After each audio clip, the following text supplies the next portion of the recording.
For 2 years, I paid for a penthouse view in Dubai while my son was sleeping on a concrete floor less than 10 miles away. My daughter-in-law Paige sent me photos of deserts and skylines, and I believed every single pixel while writing checks that would make a banker sweat. I thought I was funding an empire. I was funding my own betrayal. Then a stranger handed me a greasy package at the farmer's market and whispered 6 words that shattered my world. Your son is in hell. What I found inside that package did not just break my heart. It woke up a man who had been sleeping for far too long. My name is Caleb Jefferson. I am 69 years old, and I used to run security for maritime shipping lanes where pirates and smugglers were just another Tuesday. I thought I had seen the worst of humanity until I looked at the woman sitting at my dinner table. Before I tell you how I dismantled her life brick by brick, let me know where you are watching from in the comments below. Hit like and subscribe if you have ever had to remind someone exactly who they were messing with. It started on a Saturday morning that was supposed to be peaceful. The sun was hitting the pavement of the farmer's market just right, and I was standing there squeezing heirloom tomatoes like any other retired grandfather. I had my routine: coffee at 7, gym at 8, market at 9. It was the disciplined life of a man who had spent 40 years watching screens and reading manifests. I was looking for organic basil for the pasta sauce I was going to make later. I cooked a lot these days. It kept the house from feeling so empty since my wife passed and my son Tevin moved overseas for his big software startup, or so I thought. I was reaching for a bunch of kale when a shoulder slammed into mine. It wasn't an accident. It was a check, hard, deliberate. I didn't stumble because I don't stumble, but I turned around, ready to give a lecture on manners. Standing there was a man who looked like he had been chewed up and spit out by the penal system. He was big, maybe 6'4", with tattoos climbing up his neck like ivy. He smelled like diesel and old tobacco. He wore a delivery uniform that had seen better days, and his name tag read Rocco. I expected an apology or a fight. Instead, Rocco stepped into my personal space close enough that I could count the gray hairs in his beard. He looked around nervously, his eyes darting left and right, scanning the crowd of families and hipsters buying overpriced honey. Then he shoved a package into my chest. It was wrapped in brown butcher paper stained with oil and taped up like it held something illegal. "Take it," he hissed, his voice sounding like gravel in a blender. I frowned and tried to push it back. "I don't want your shut up and listen, old man," he cut me off. "You are Caleb, right? Tevin Jefferson's father." Hearing my son's name from this stranger's mouth made my blood run cold. My hand instinctively gripped the package. Tevin was supposed to be in the Middle East managing a team of developers. He was supposed to be safe. "Where is my son?" I asked, my voice dropping to that low register I used to use when interrogating crew members. "Who are you?" Rocco looked over his shoulder again. "He is not in Dubai. He never was. He is in hell, and it is about 10 miles down the interstate." He leaned in closer, his breath hot on my face. "Paige is lying to you. She has been lying since day one. This package is yours now. Just do not open it here. Open it alone. And for God's sake, do not let her know you have it." Before I could grab him, he turned and melted into the crowd of shoppers. He moved with the speed of a man who was used to being chased. I stood there amidst the smell of fresh bread and flowers, holding a dirty package that felt heavy with dread. My heart was hammering against my ribs, a sensation I had not felt since my days in the field. 10 miles away. The only thing 10 miles down the interstate was the state penitentiary. I left my groceries right there on the table. I walked to my truck, my legs feeling like they belonged to someone else. I tossed the package onto the passenger seat. It sat there looking innocent and terrifying at the same time. I got in and locked the doors immediately. My old training kicked in. I checked my mirrors. I checked the perimeter. I was suddenly back on the job, but the target was my own life. As I drove home, I tried to rationalize it. It had to be a mistake, a scam. Just last week, Paige had shown me a video of Tevin standing on a balcony overlooking the Burj Khalifa. She said the connection was bad, so he couldn't talk long, but he waved and gave a thumbs up. I had sent another $20,000 that same day for server costs. I had sent nearly $500,000 over the last 2 years. I was proud of him. Tevin was soft. He had always been a gentle boy, the kind who picked up spiders to put them outside rather than squashing them. He wasn't built for the world I came from, but he was smart. I wanted him to succeed. I wanted to support him. But Rocco's eyes haunted me. Those were not the eyes of a scammer. Those were the eyes of a man who was afraid. And the package on the seat next to me didn't smell like a prank. It smelled like misery. I pulled into my driveway and hit the garage door opener. I waited until the door was fully closed before I unlocked the truck. I carried the package into my study and locked that door too. I pulled the blinds. The silence in my house was usually comforting, but today it felt oppressive. I sat at my mahogany desk, the one Tevin used to do his homework on, and stared at the oil stains on the paper. I pulled a pocket knife from my drawer and sliced the tape. My hands were steady, but my stomach was churning. I peeled back the paper. The smell hit me first. It was a stale, sour odor, the smell of unwashed bodies and industrial cleaner. Inside was a bundle of orange fabric. I unfolded it. It was a jumpsuit, a standard-issue orange prison jumpsuit. It was dirty and torn at the shoulder. And there, right over the breast pocket, was a piece of white tape with a name written in black marker, Jefferson. I stared at it, my brain refusing to process the information. This was a prop. It had to be. Page said he was at a conference. Page said he was meeting investors. I dug deeper into the package. There was a small wad of paper napkins wrapped around something hard. I unfolded the napkins slowly. Inside lay a human tooth. It was an incisor with the root still jagged and bloody, as if it had been knocked out by force, not pulled by a dentist. I dropped it on the desk and pushed my chair back, my breath catching in my throat. I knew that tooth. I had paid for the braces that straightened that tooth when Tevin was 12. I knew the shape of it. Bile rose in my throat. My son, my gentle, brilliant son, who I thought was living the dream I helped finance, was somewhere losing his teeth. There was one more item in the box, a silver USB drive taped to the bottom of the cardboard. I grabbed my laptop. I didn't hesitate. I needed to see. I needed to know. I plugged the drive in and waited for the folder to open. There was only one file, a video file named truth.mp4. I clicked play. The video was shaky, filmed on a contraband cell phone in low light. The background was a concrete wall with peeling paint. Then a face came into frame. It was Tevin. But it wasn't the Tevin from the photos Page showed me. This man was gaunt. His cheekbones protruded sharply from his face. His left eye was swollen shut, a majestic bruise blossoming purple and black across his skin. His lip was split, and sure enough, there was a gap where his tooth used to be. He looked at the camera with terror. He was whispering, "Dad, if you are seeing this, it means Rocco got to you. Dad, I am not in Dubai. I never went to Dubai." He choked back a sob and wiped his nose with the back of a hand that was covered in scratches. "I have been in state for 2 years, Dad. Paige told me she would handle it. She said if I took the fall for the embezzlement, she would get me out in 6 months with a good lawyer. She said the company needed a scapegoat, and since I loved her, I had to do it." He leaned closer to the camera, his good eye pleading. "She lied, Dad. She told me you were ashamed of me. She showed me emails supposedly from you saying you never wanted to speak to me again because I was a criminal. She said you cut me off. That is why I never called. I thought you hated me." I slammed my fist onto the desk so hard the wood cracked. The pain didn't register. All I could feel was a white-hot rage spreading through my veins like wildfire. Paige, the woman I had welcomed into my home, the woman I treated like a daughter, the woman who drove a Mercedes I paid for. Tevin continued, his voice trembling. "But Rocco told me about the money. He told me Paige is flashing cash outside. Dad, stop sending money. It is not coming to me. I am in here getting beaten up because I can't pay for protection, and she tells me you are broke. She is playing us both. Please, Dad. I don't care if you hate me. Just help me. I don't want to die in here." The video cut off abruptly as a loud buzzer sounded in the background. I sat there in the silence of my study, staring at the black screen. My reflection stared back at me, but I didn't recognize the man I saw. The retiree who grew tomatoes was gone. In his place was the man who used to hunt pirates off the coast of Somalia, the man who knew how to dismantle networks and break people who thought they were untouchable.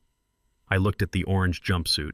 I looked at the bloody tooth. I thought about the $450,000 I had wire transferred to an account Paige controlled. I thought about the dinners where she sat across from me, smiling, drinking my wine, telling me how happy Tevin was.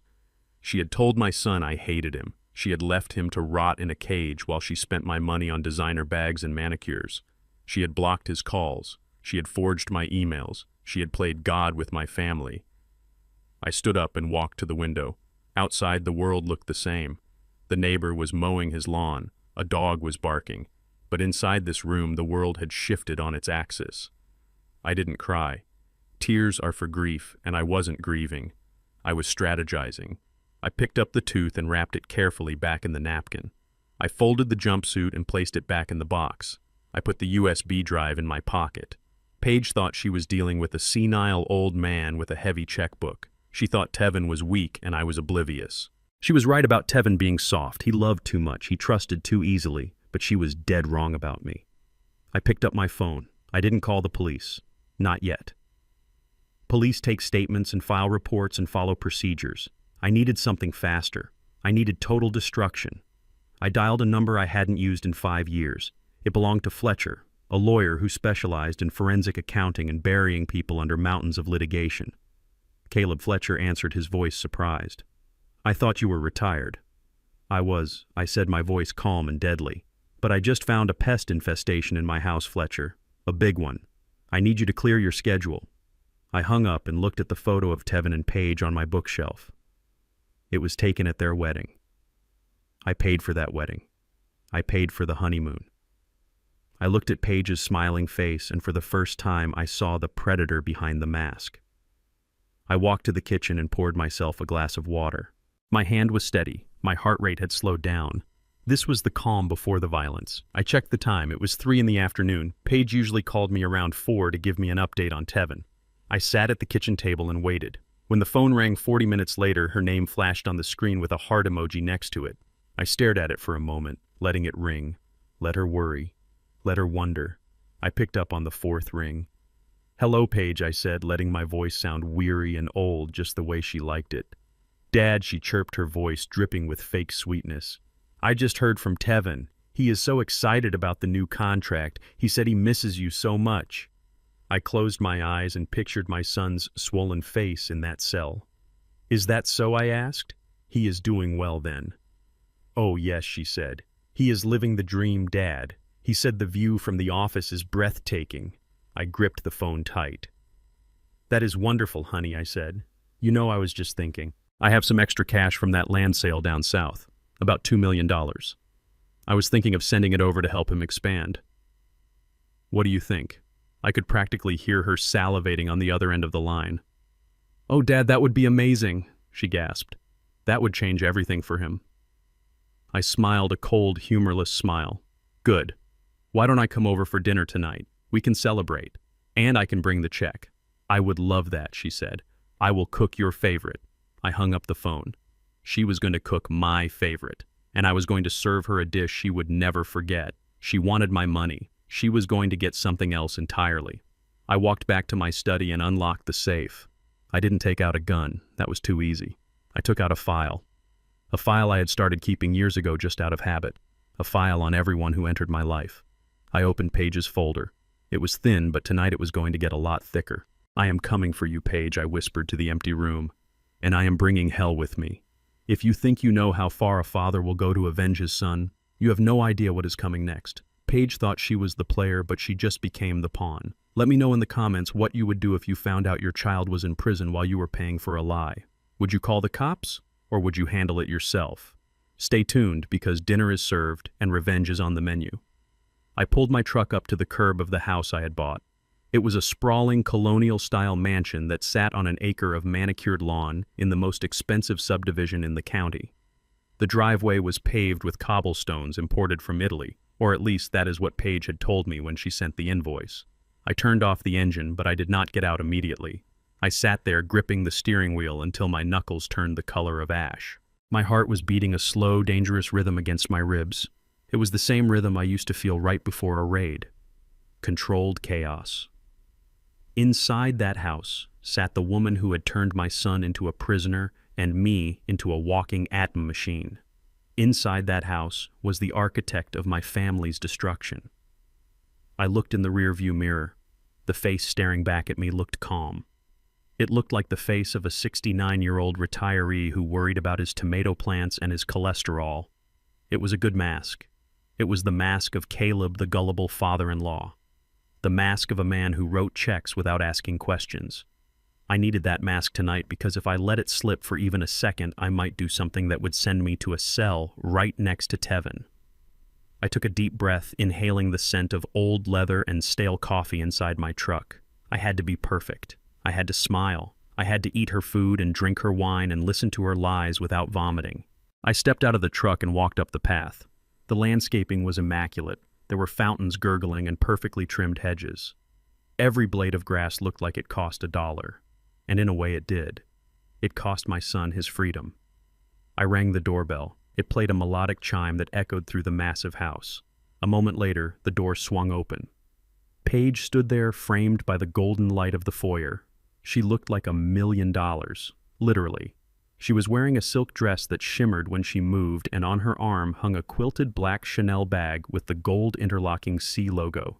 I recognized that bag. I had paid a $4,000 credit card bill last month that was listed as office supplies. Apparently Chanel counts as office supplies in Paige's world. "Dad," she squealed, throwing her arms around me. I stiffened, but I forced myself to pat her back. Her perfume was expensive and cloying. It smelled like gardenias and greed. "Hello, Paige," I said, making my voice sound raspy and tired. "You look wonderful. Is that a new bag?" She pulled back and flashed a smile that could blind a pilot. "Oh, this old thing," she laughed, waving a hand dismissively. "Tevin sent it to me last month. He got a huge bonus for closing the deal with the sheikh. He spoils me so much." I forced a smile. That boy. He always was generous. I walked inside. The house was a showroom. White marble floors, crystal chandeliers, furniture that looked like it had never been sat on. It was cold. It was sterile. It was a museum dedicated to spending money. And it was empty. No photos of Tevin. No signs of my son anywhere. Just Paige and her things. Come in," she said, ushering me toward the dining room. "I have dinner ready. I made roast duck. Tevin told me it is your favorite. I hate duck. Tevin knows I hate duck." But I nodded and shuffled my feet, pretending to be a little unsteady. "That sounds delicious, honey." We sat at a dining table that was long enough to seat 20 people. It was just the two of us. The silence of the big house pressed in on me. I looked at the empty chair at the head of the table. That was where my son should be. Instead, he was sleeping on a steel cot 10 miles away while his wife ate duck on china plates I paid for. So I said, unfolding my napkin, "How is Tevin? I feel like I haven't heard his voice in months." Paige poured herself a glass of wine. Her hand was steady. She didn't even blink. "Oh, he is doing great, Dad. He is just so busy. You know how it is over there. The time difference is a killer, and the security protocols are strict. He is working on classified government software now, so he can't just pick up the phone whenever he wants." I nodded slowly, cutting a piece of the greasy meat. "Classified, huh? That sounds important." "It is very important," she said, her eyes wide with feigned sincerity. "He is practically running the department now." The prince himself asked for Tevin specifically. I chewed the meat. It tasted like ash. I swallowed it down. "That is amazing, Paige. Simply amazing. But tell me something. I was watching the news this morning and they said it was 110 degrees in Dubai today. How is he handling the heat? You know Tevin has always been sensitive to the sun." Paige took a sip of wine. "Oh, he is fine. He stays inside mostly. The air conditioning in the hotel is fantastic. He says he barely feels it." I frowned slightly, scratching my head as if I was confused. "Hotel? I thought he was at the work site." "Well, yes, but the hotel is connected to the offices," she said, quickly covering her tracks. "It is a whole complex. Very modern." I leaned back in my chair. "I see. And what time is it over there right now? I always get confused with the time zones. I wanted to call him, but I don't want to wake him up." Paige glanced at the clock on the wall. It was 7 in the evening here. She smiled confidently. "It is 7 here, so it must be noon there, Dad. Or maybe 1 in the afternoon. He is probably at lunch right now. That is why he is not answering texts." I smiled back, a slow, confused old man smile. "Noon? Are you sure?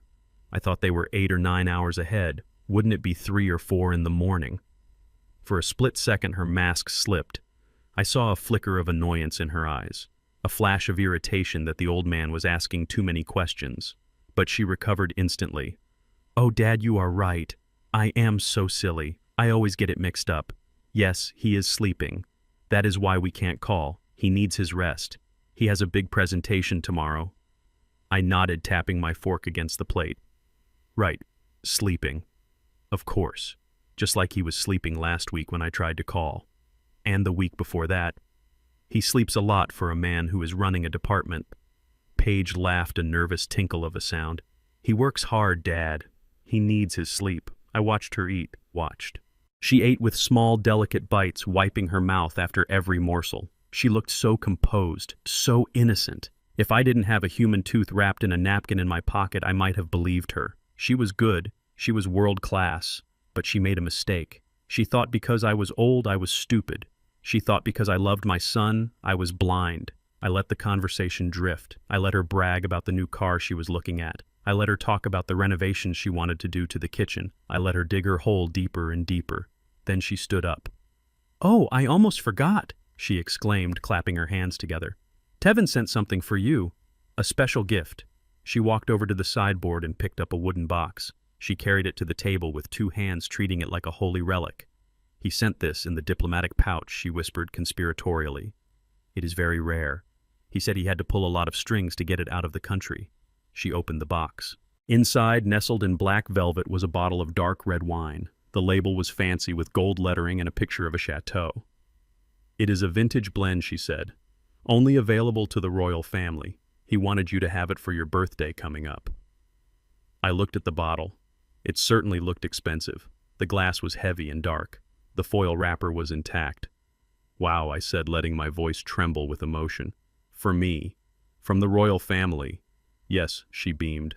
"Tevin said to tell you he loves you, and he wishes he could be here to drink it with you." I reached out and took the bottle. I held it up to the light, admiring the color. It was a nice prop, a very nice prop. But as I turned the bottle in my hands, my thumb brushed against something on the back. It was a small, sticky rectangle near the bottom edge. I tilted the bottle so the light from the chandelier hit the glass. There it was, a small square of white residue. The kind left behind when you try to peel off a price tag with your fingernail, but you don't quite get all of it. I looked closer.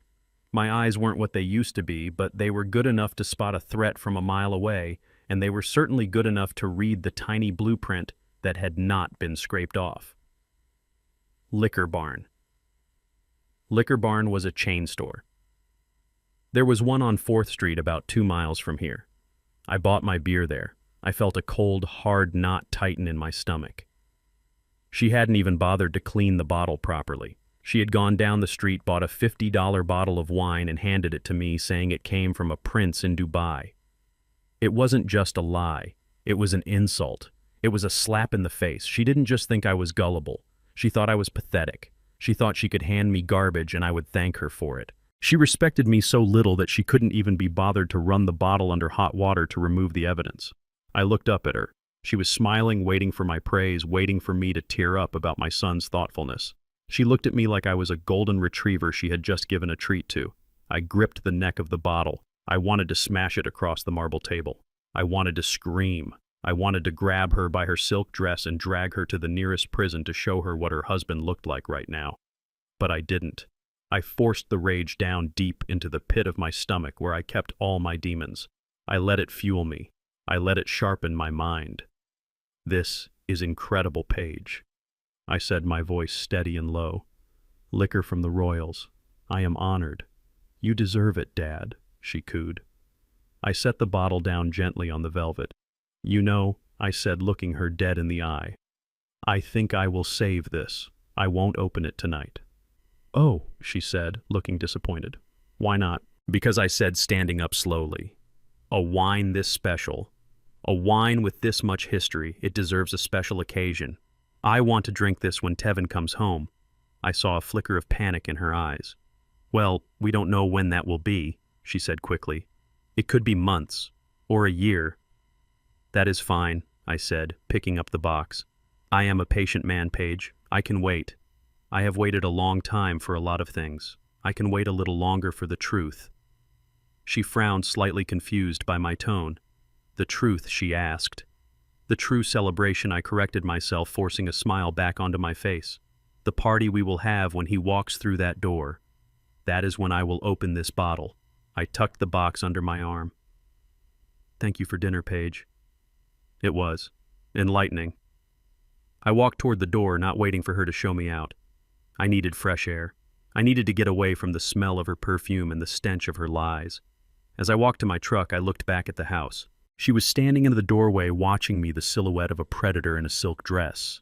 She thought she had played me perfectly. She thought she had secured her funding for another few months. She had no idea that she had just handed me the weapon I would use to destroy her. She underestimated me. That was her first mistake. And as I started my truck and pulled away into the dark night, I promised myself it would be her last. She wanted to play games with fake wine and fake stories. Fine, I knew how to play games too, but I played for keeps. And I played to win. The drive to the state correctional facility took less than an hour, but every mile felt like a descent into a different world. I drove past the manicured lawns of my subdivision, past the strip malls and the car dealerships until the scenery turned into gray concrete and barbed wire. Rocco was right. Hell was just down the interstate.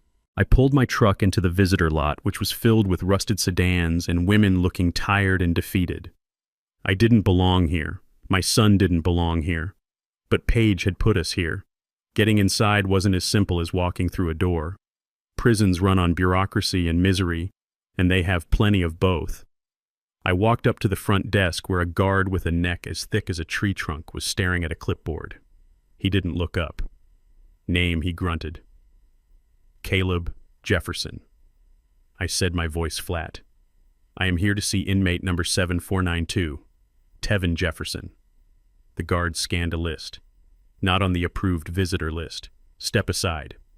I didn't step aside. Instead, I leaned on the counter and lowered my voice. Tell Deputy Warden Higgins that Caleb Jefferson is here. Tell him I am calling in the favor from the Port Authority investigation in '98. The guard looked up then. He saw something in my eyes that made him hesitate. He saw that I wasn't just a worried father. I was a man who knew how the system worked and how to break it. He picked up the phone. 2 minutes later, the heavy steel door buzzed open. Higgins didn't come down himself, but he sent a junior officer to escort me. We walked through long corridors that smelled of industrial bleach and unwashed bodies. The sound of slamming metal echoed off the walls. I had to empty my pockets, take off my belt, walk through a scanner. Every step was a humiliation designed to remind you that you were powerless. But I wasn't powerless. I was just patient. They led me to a private visitation room. It wasn't the open cafeteria where families hugged. It was a small concrete box with a thick pane of plexiglass dividing the room. On my side there was a metal stool bolted to the floor. On the other side there was a heavy steel door. I sat down. My reflection in the glass looked old, tired, but my hands were clenched into fists on my knees. I waited. 5 minutes. 10 minutes. The anticipation was worse than the drive. I kept picturing Tevin as a boy running in the backyard with a kite. I tried to hold on to that image because I knew what I was about to see would destroy it. The door on the other side clanked open. A guard stepped in, pulling a man in an orange jumpsuit. My breath caught in my throat. The video Rocco gave me was bad, but seeing him in person was a physical blow. Tevin was thin, too thin. His skin was gray and sallow, the color of old newspaper. His head was shaved, revealing a jagged scar above his ear that hadn't been there 2 years ago. He walked with a limp favoring his left leg. He kept his head down, staring at his shackled feet. "Sit down," the guard barked. Tevin sat. He didn't look up. He didn't reach for the phone on the wall.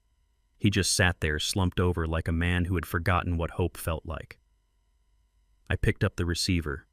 My hand was shaking. I forced it to be steady. "Tevin," I said. He flinched. His head snapped up. When our eyes met, I saw a flash of pure terror followed by a deep, burning shame. He looked at the phone, then back at me. Slowly, painfully, he reached out and picked up the receiver. "Why are you here?" he whispered. His voice was raspy, like he hadn't used it in days. "Go away, Dad. You made your point." I leaned forward, pressing my hand against the cold glass. "What point, Tevin? What are you talking about?" He let out a bitter laugh that turned into a cough. "The point that I am a disgrace. that I am dead to you. Paige told me what you said. She read me the emails. She said you told her not to waste money on a lawyer for a criminal. She said you told her I deserved this. Rage flared in my chest, hot and bright. Paige.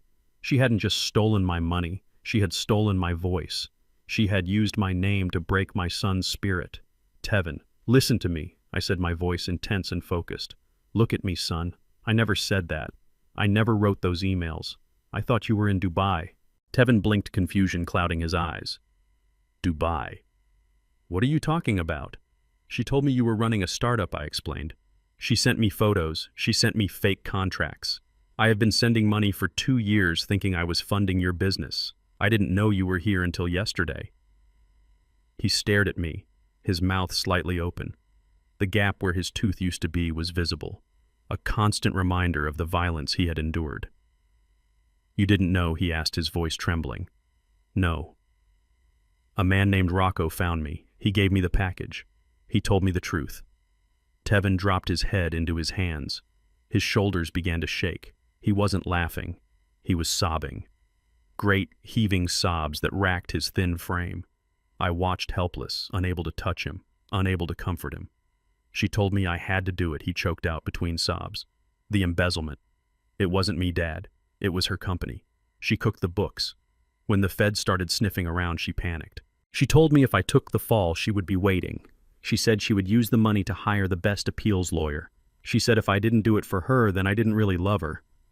He looked up, tears streaking through the dirt on his face. She said you would be disappointed if I let my wife go to prison.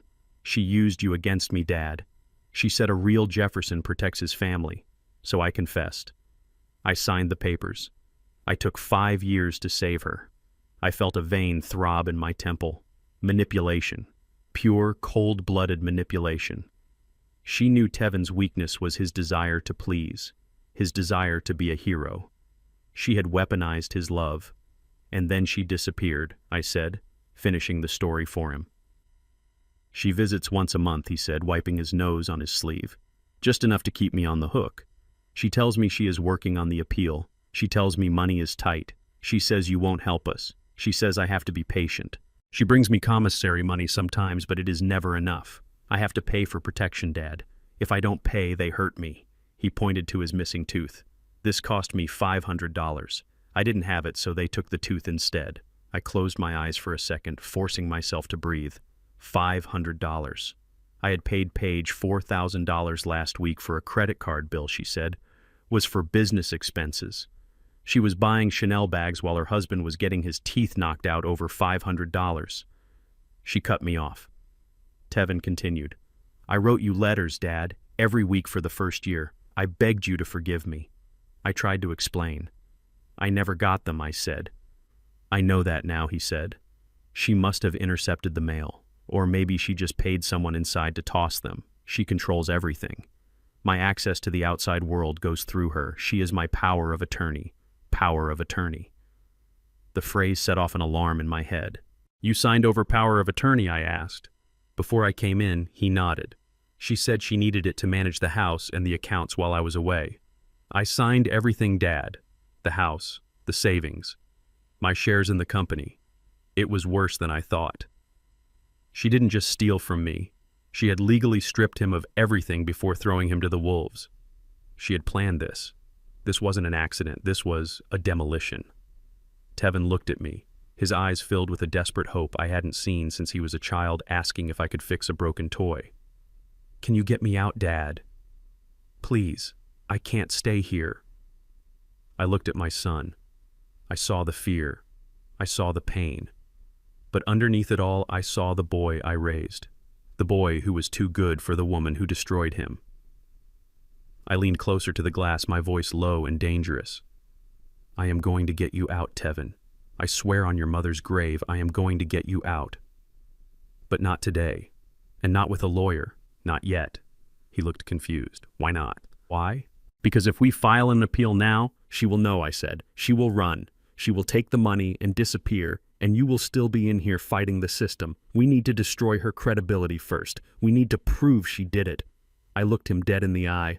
I need you to be strong for a little longer. Can you do that? He hesitated, then nodded slowly. I can try. Good. I am going to get you a new lawyer. Someone she doesn't know. Someone who answers only to me. We are going to build a case against her that is so tight she won't be able to breathe. But you have to revoke that power of attorney. Today.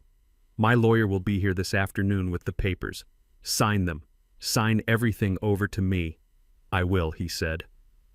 Dad, I am sorry. I am so sorry I was so stupid. You weren't stupid, son, I said, my voice softening. You were in love, and you were betrayed by a sociopath. That is not on you. But fixing it, that is on us. The guard stepped forward and tapped his watch. Time was up. Tevin stood. He looked a little taller than when he walked in, a little less like a ghost. Dad, he set his hand lingering on the receiver. Get her. I didn't smile. There was nothing to smile about. I am going to do more than get her son. I am going to bury her. I hung up the phone. I watched as they led him away back into the darkness. I sat there for a moment staring at the empty chair on the other side of the glass. The image of his battered face burned into my retinas. I stood up and walked out of the prison. The sun was shining outside, but I didn't feel it. I felt cold, calculated. Paige thought she had won. She thought she had buried her secrets in a concrete box 10 miles down the interstate. She was wrong. She hadn't buried them. She had planted them. And now they were about to grow into a nightmare she could never escape. I walked to my truck, took out my phone, and dialed Fletcher again. It is worse than we thought, I told him as I started the engine. She framed him. We are not just going for fraud, Fletcher. We are going for everything. Prepare the paperwork. We are going to war. I walked into First National Bank at 9 in the morning with a document that was going to cut off Paige's oxygen supply. The air conditioning was freezing, and the floors were polished to a mirror shine, but the atmosphere felt dirty. This was where the crime had happened. This was where my money had been laundered from a father's love into a con artist's pocket. I approached the desk of the branch manager, a man named Mr. Henderson, who looked like he had been starched into his suit. He smiled the kind of smile that vanished the moment you asked for something difficult. I need to access the accounts of Tevin Jefferson, I said, sliding the power of attorney document across the mahogany desk. I am his father and his legal proxy. Henderson picked up the paper, holding it by the corner as if it were contaminated. He scanned it, his eyes narrowing behind his rimless glasses. Mr. Jefferson, he said, his voice dripping with condescension. This document was notarized yesterday at the state correctional facility. Our policy usually requires the account holder to be present for full access, especially for accounts with this level of activity. I leaned forward, placing my hands on his desk. I didn't blink. The account holder is currently being held against his will in a cage. Because his wife embezzled funds, I said. This document is legal. It is signed. It is witnessed. And if you deny me access, I will have a forensic accountant and a federal subpoena on this desk by noon. Do you want to explain to your regional director why you obstructed a fraud investigation, Mr. Henderson? He swallowed hard. His Adamus apple bobbed. He typed something into his computer, his fingers moving fast. I will need to verify the signature, he stammered. Verify it, I said. I will wait. I sat there for 20 minutes while he made calls. I watched the tellers counting cash. I watched people depositing their paychecks. Normal people living normal lives. They had no idea that a war was being fought right next to them. Finally, Henderson came back. He looked pale. Everything seems to be in order, Mr. Jefferson. What do you need? I want the statements I said. All of them. For the last 2 years. Every deposit. Every withdrawal, every wire transfer. And I want to know exactly who has signatory power on this account besides my son. He printed a stack of papers thick enough to choke a horse. He handed them to me with a trembling hand. His wife, Paige Jefferson, is a co-signer, he said. She has full access. I took the papers. Not anymore, I said. Freeze the account. No money goes out. No cards work. As of this second, this account is on lockdown. But Sir Henderson protested. If Mrs. Jefferson tries to use her card, it will be declined. She might cause a scene. Let her, I said, standing up. In fact, I am counting on it. I walked out of the bank with the evidence under my arm. I sat in my truck and threw the stack of papers onto the passenger seat, the same seat where Rocco had thrown the package. I drove to a quiet park overlooking the city. I needed silence. I needed focus. I opened the first statement. It was dated 2 months after Tevin supposedly left for Dubai. I traced the lines with my finger. Deposit, $20,000. Wire transfer from Caleb Jefferson. That was me. That was the money for the office lease. I looked at the withdrawals. I expected to see international transfers. I expected to see payments to server farms or contractors in the Middle East. Instead, I saw a hemorrhage. $4,000 to Saks Fifth Avenue, $2,000 to the spa at the Ritz, $600 to a sushi restaurant in downtown. I flipped the page. It got worse. Lease payment, $3,500. But it wasn't for office space. It was for a residential address in the city. A penthouse. Car payment, $1,200. Porsche Financial Services. My blood began to boil. Tevin drove a Honda, I drove a truck. Paige was driving a Porsche on my dime while telling me Tevin needed money for bribes to keep the business afloat. But then I saw it, a recurring transfer, every week like clockwork. Transfer to Brody Miller, $500. Transfer to Brody Miller, $1,000. Transfer to Brody Miller, $2,000. Who the hell was Brody Miller? I scanned the months. The name appeared over and over again. Sometimes it was a direct transfer. Sometimes it was a payment for services. Sometimes it was just cash withdrawals at ATMs near gyms and nightclubs. I did the math in my head. In 2 years, Paige had funneled nearly $100,000 to this Brody character. That was more than she spent on clothes, more than she spent on the penthouse. This wasn't just spending. This was funding. She was supporting someone. I took out my phone and took a picture of the name. I sent it to Fletcher, my lawyer. Find out who Brody Miller is, I texted. And find out why my daughter-in-law is paying his rent. I sat there for another hour going through every line. $450,000. That is what I had sent. And every single penny of it was gone, wasted on vanity and vice. There were no servers. There were no employees. There was no Dubai. There was just a parasite living the high life while the host withered away in a cell. I closed the folder. My hands were cold. This wasn't just theft. This was a dissection. She had carved us up and sold the pieces. My phone buzzed. It was Fletcher. "Check your email," he said. "My investigator is fast. You are not going to like this, Caleb." I opened my email app. There was a file attached. Subject, Brody Miller. I clicked it open. The first thing I saw was a photo. It was a man. White. Maybe 30 years old. He was built like a statue, muscles rippling under a tight tank top. He had bleached blonde hair and a smile that said he knew he was pretty. Brody Miller, the report read. Personal trainer. Aspiring actor. Unemployed since 2019. Current address, Penthouse 4B. The Meridian. The Meridian. That was the address on the bank statements. That was the apartment I was paying for. I scrolled down. There were photos of him. Photos taken by a long lens. Brody getting into a car. My car. The Mercedes I had bought for Tevin as a wedding gift. He was driving my son's car like he owned it. Brody walking a dog. A French bulldog. I remembered Paige telling me she wanted a dog, but Tevin was allergic. Apparently Brody wasn't allergic. And then the photo that stopped my heart. It was taken outside a cafe. Brody was sitting at a table laughing. Sitting across from him was Paige. She wasn't wearing the modest clothes she wore when she came to my house. She was wearing sunglasses and a tight dress. She was leaning across the table, touching his arm. She looked happy. She looked carefree. But that wasn't what killed me. It was her stomach. In the photo, Paige was standing up. Her hand was resting protectively on her belly, a belly that was round and swollen. She was pregnant.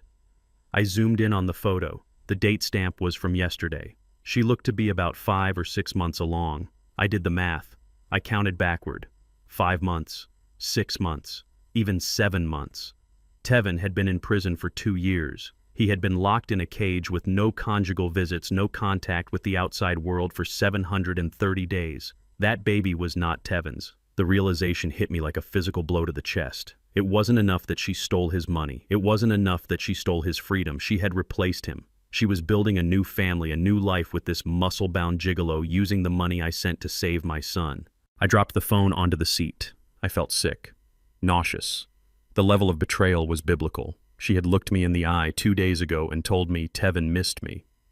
She had sat at my table and eaten my food while carrying another man's child in her womb, a child she was financing with my son's inheritance. I thought about Tevin's face in the prison, the missing tooth, the bruises. He was suffering every single day, believing he was doing it for her, believing he was sacrificing himself for their future, and she was out here playing house with Brody Miller. I picked up the phone again. I dialed Fletcher. I saw the report. I said, my voice dead calm. "I am sorry," Caleb Fletcher said. "It is a mess." "It is not a mess," I said. "It is a target-rich environment." "What do you want to do?" Fletcher asked. "I want everything," I said. "I want the car. I want the penthouse. I want the money she gave him. I want to know what brand of protein shake he drinks so I can buy the company and discontinue it." "Caleb, listen to me," Fletcher warned. "We have to be smart. If she is pregnant, she plays the sympathy card. Judges don't like putting expectant mothers in jail." "She is not a mother," I snapped. "She is an incubator for a scam. That baby is proof of her infidelity. It is proof that Tevin is innocent of everything except loving the wrong woman." I took a deep breath, forcing myself to think like the security chief I used to be. Emotions get you killed. Strategy gets you justice. "Does she know we know?" I asked. "No," Fletcher said. "The bank freeze just went into effect. She is going to find out any minute now when she tries to buy her morning latte." "Good," I said. "Let her panic. Let her feel the walls closing in. But do not serve her with papers yet. Not about the baby, not about Brody." "Why not?" Fletcher asked. "Because I want to see them together," I said. "I want to see the look on her face when she realizes the ATM is broken. And I want Tevin to see it too." Tevin Fletcher sounded skeptical. "He is in lockup, Caleb." "Not for long," I said. "You get that paperwork to the district attorney. You show them the transfers to Brody. You show them the fraud. You get my son a bail hearing. I am working on it, Caleb." "But these things take time." "Buy time," I said. "I have $2 million in liquid assets from the land sale. I will pay whatever bail they set. Just get him out. I need him standing next to me when I drop the hammer." I hung up. I looked at the photo of Paige and Brody again. They looked so comfortable, so entitled. They were living a fantasy life built on the bones of my family. Well, the fantasy was over. Reality was coming for them, and it was driving a pickup truck. I started the engine. I wasn't going home. I had one more stop to make. I needed to see this Brody Miller for myself. I needed to look the man in the eye who was driving my son's car and sleeping with my son's wife. I didn't want to hurt him. Not yet. I just wanted to measure him. I wanted to know how hard he would break when the pressure was applied. I drove to the Meridian. It was a glass tower downtown, the kind of place where people paid for the privilege of looking down on everyone else. I parked across the street and waited. An hour later, the Mercedes pulled out of the garage. My Mercedes. Brody was driving. The top was down. He was wearing sunglasses and nodding his head to music I couldn't hear. I followed him. He drove to a high-end gym in the trendy part of town. He got out, tossing the keys to the valet like he was a movie star. He walked inside with a swagger that said he didn't have a care in the world. I sat there watching him. He was soft. I could tell. He had muscles, but they were gym muscles. Vanity muscles. He had never had to fight for his life. He had never had to survive on grit and determination. He was a pet, a kept man, and Paige kept him with my money. I took a picture of him entering the gym. I sent it to Rocco. "New assignment," I texted. "Brody Miller. Find out everything. Does he sell drugs? Does he cheat on his taxes? Does he have outstanding warrants? I want to know what he eats for breakfast and what he is afraid of at night." Rocco replied 10 seconds later. "Consider it done, boss." I put the phone down. The pieces were moving. The trap was set. Paige was about to find out that her credit cards were useless. She was going to call me in a panic. She was going to spin a new lie, and I was going to be ready. I was going to play the confused old man one last time. I was going to lure them all into one room. Paige, Brody, the baby. And then I was going to turn off the lights and let the monsters eat them. I sat in my study with my laptop open and a cup of black coffee steaming next to me. I wasn't looking at stock prices or weather reports. I was looking at the real-time monitoring dashboard of the credit cards I had issued to my son. But Tevin wasn't using them. Paige was. I watched the little green dots blinking on the map. She was downtown in the Diamond District. Of course she was. She was pregnant by another man, she was driving my car, and she had just convinced herself that I was about to hand over $2 million. So naturally, she went shopping. A notification popped up on my screen. Pending transaction, Van Cleef and Arpels, $12,500. I stared at the number. 12 grand. That was a down payment on a house for some people. That was a year of college tuition. For Paige, it was just a necklace to wear while my son rotted in a cell wearing rags. I didn't get angry. Anger is a waste of energy. I got precise. I moved my cursor over the account management tab. I didn't just want to decline the transaction. I wanted to send a message. I wanted her to feel the ground disappear beneath her feet. I clicked lock card, then I clicked report stolen. I leaned back in my chair and imagined the scene. I pictured Paige standing at the glass counter, probably sipping complimentary champagne while the sales clerk ran the card. I pictured the clerk's smile faltering. I pictured the polite but firm rejection. "I am sorry, ma'am. This card has been flagged. We have to keep it." 30 seconds later, my phone buzzed. A text from the bank confirming the freeze. 2 minutes later, my phone rang. It was Paige. I let it ring. Once, twice, 3 times. I wanted her to sweat. I wanted her to feel the heat rising in her cheeks as the other customers stared at her. I wanted her to fumble through her purse looking for another card, only to realize that I had frozen those too. I finally picked up on the 5th ring. "Hello," I said, my voice calm and uninterested. "Dad," she screamed into the phone. Her voice was shrill, panicked. "There is something wrong with the bank. I am trying to buy a gift for Tevin's client and the card isn't working. It is embarrassing, Dad. You need to call them right now." I took a slow sip of coffee. "A gift for a client," I repeated slowly. "At a jewelry store?" "Yes," she snapped. "It is a cultural thing, Dad. You have to give expensive gifts to do business in Dubai. You wouldn't understand. Just fix it." I smiled at the audacity. She was scolding me for not letting her steal my money fast enough. "I am sorry, honey," I said, letting a little tremor enter my voice. "I think I might have messed something up. I was trying to pay the bills online yesterday and I got confused with all the passwords. Maybe I accidentally reported them lost. I am getting so forgetful lately." "You reported them lost," she shrieked. "Dad, how could you be so stupid?" "I am standing here with the vice president of sales." I hardened my heart. "I will call the bank on Monday, Paige," I said. "I am sure we can sort it out then." "Monday," she yelled. "That is 2 days away. We can't wait until Monday." "Then use your own money," I said softly, and hung up. I sat there watching the screen. Transaction declined, transaction declined, transaction declined. She tried 3 times. She was desperate. She was humiliated. And this was just the appetizer. The main course was coming next. 10 minutes later, she called back. I knew she would. The credit card decline was just an inconvenience, but it signaled something terrifying to a parasite like Paige. It signaled that the host was dying. She needed to secure the supply line immediately. I picked up the phone. I made sure to sound out of breath like I had just walked up the stairs. "Paige," I said, panting slightly. "I am sorry about earlier. I am just so confused with this new computer system." "Dad, listen to me," she said. Her voice had changed. The anger was gone, replaced by a frantic, tearful urgency. It wasn't about the jewelry anymore. She had escalated the lie. "Something terrible has happened," she sobbed. "Tevin just messaged me on an encrypted line. He is in trouble, Dad.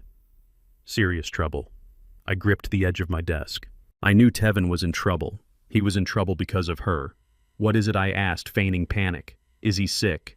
"No, it is the police," she cried. "The Dubai police. They raided the office, Dad. They are holding him.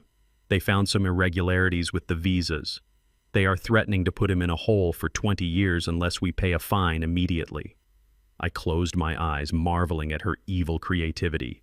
She was using the very real nightmare my son was living, a nightmare she created to extort me. "Oh my God," I gasped. "My poor boy. How much do they need?" 50,000, she said, "just to get him out on bail. Then we need more for the lawyers. Dad, if we don't pay by tonight, they are going to transfer him to a black site prison. We might never see him again." She was good. She hit every trigger point. Fear, urgency, a father's love. If I hadn't seen the video from Rocco, I would have been wiring the money already. 50,000, I muttered. "I don't have that in the checking account, Paige. Not with the card frozen." She made a sound of pure frustration. "You said you had $2 million, she hissed. You told me at dinner. I did, I said. I did. But that is in a certified cashier's check from the land sale. I have it right here in my safe. I could hear her breathing change.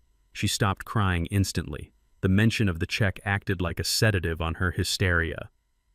You have the check, she asked, her voice steadying. Yes, I said. $2 million. I was going to deposit it on Monday. But if Tevin is in trouble... We can't wait for Monday, she cut in. Dad, listen, we can use that check. I know a guy who handles international transfers for high-net-worth clients. He can cash it and wire the funds to the police captain directly. It is the only way. I pretended to hesitate. I don't know Paige. That sounds risky. A guy who cashes checks on the weekend. It is not risky, she insisted. He is Tevin's business partner. The one I told you about. He is here in the States right now coordinating the logistics. He can help us. But you need to bring the check to me, tonight. I let out a long, shaky sigh. Okay.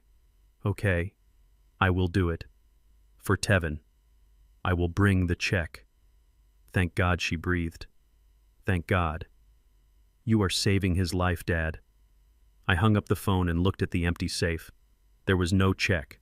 There was no land sale. There was only a trap. And she had just walked right into it with her eyes wide open. She was bringing in a partner, a guy who could launder money. That had to be Brody. She was going to expose the whole operation just to get her hands on that imaginary $2 million. I stood up and walked to the mirror. I practiced my face. The worried father, the confused old man. I adjusted my collar. I needed to look frail. I needed to look like a victim. Because tonight I wasn't just walking into a lion's den. I was walking in there to skin the lions. 30 minutes later, my phone buzzed with a text from Paige. An address. Not her house. A different address. The text read, "Come here at 7 p.m. It is a private party for the investors. The partner will be there. Bring the package." I looked up the address. It was a mansion in the hills. A rental, probably. A stage for her little play. She wanted to dazzle me. She wanted to intimidate me with wealth and connections so I would hand over the check without asking questions. She wanted to introduce me to this partner and pressure me into signing everything away. Perfect. I called Fletcher. We are moving up the timeline, I said. Tonight is the night. Are you sure, Caleb? Fletcher asked. We haven't served the warrants yet. Forget the warrants, I said. She is throwing a party, Fletcher. She is inviting people. She is bringing Brody out of the shadows. She thinks she is going to collect $2 million in front of an audience. And what are you going to do? Fletcher asked, sounding nervous. I am going to bring the entertainment, I said. I opened my closet. I pushed aside the cardigans and the slacks I wore to the market. I reached into the back and pulled out a suit I hadn't worn in 10 years. It was black, tailored. It fit a little tighter across the shoulders now, but it still looked sharp. I put it on. I tied the tie. I looked like the man who used to stare down warlords in international waters. I went to the garage. I didn't take my truck. I took the old sedan I kept under a tarp. It was nondescript, invisible. I put a metal briefcase on the passenger seat. Inside there was no money. There were no checks. Inside was a file. The forensic accounting of every stolen dollar. The photos of Brody driving my car. The photos of Paige pregnant. The affidavit from the prison warden. And the video of Tevin. I drove toward the hills. The sun was setting, painting the sky in shades of bruised purple and blood orange. It was fitting. When I arrived at the mansion, the driveway was full of expensive cars. Music was thumping from inside. It wasn't a business meeting. It was a party. A baby shower probably, or just a celebration of their own greed. They were spending money they didn't have, celebrating a victory they hadn't won yet. I parked at the bottom of the hill and walked up. The security guard at the gate stopped me. He was young, big, and looked bored. Name, he asked. Caleb Jefferson, I said. I am the guest of honor. He checked his list and nodded. Go on in. They are expecting you. I walked up the long driveway, clutching the metal briefcase. My heart was cold. My mind was clear. I could see them through the floor-to-ceiling windows. Paige was laughing, holding a glass of champagne. A man with bleached blonde hair was standing next to her, his hand resting possessively on her lower back. Brody. They looked like royalty. They looked untouchable. I reached the front door. It was open. I stepped inside. The noise of the party washed over me. People were drinking, eating, laughing. They were feasting on the carcass of my family. Paige saw me first. Her eyes lit up when she saw the briefcase. She tapped Brody on the shoulder and whispered something. He grinned a predatory shark-like grin. They started walking toward me, parting the crowd like they owned the world. Dad Paige called out, her voice ringing above the music. "You made it." I stopped. I stood my ground. I didn't smile. I didn't wave. I just tightened my grip on the handle of the briefcase. "I made it," I said, my voice cutting through the noise. "And I brought exactly what you deserve." I sat in the leather armchair of my hotel suite, staring at the city skyline. It was 2 a.m, but my mind was wide open. I was running scenarios. I was calculating risks. I was doing exactly what I used to do before a high-stakes extraction operation. The silence of the room was broken by the sharp trill of my phone. It was a video call request. From Paige. I looked at the screen. 2 a.m. meant she was desperate. It meant the freeze on her credit cards was squeezing her throat and she needed to breathe. She needed money. I adjusted my silk robe, took a sip of water to clear my throat, and accepted the call. The screen filled with Paige's face. She was a mess. Her mascara was smeared under her eyes and her hair was pulled back in a chaotic bun. She was hyperventilating. It was a performance that deserved an award.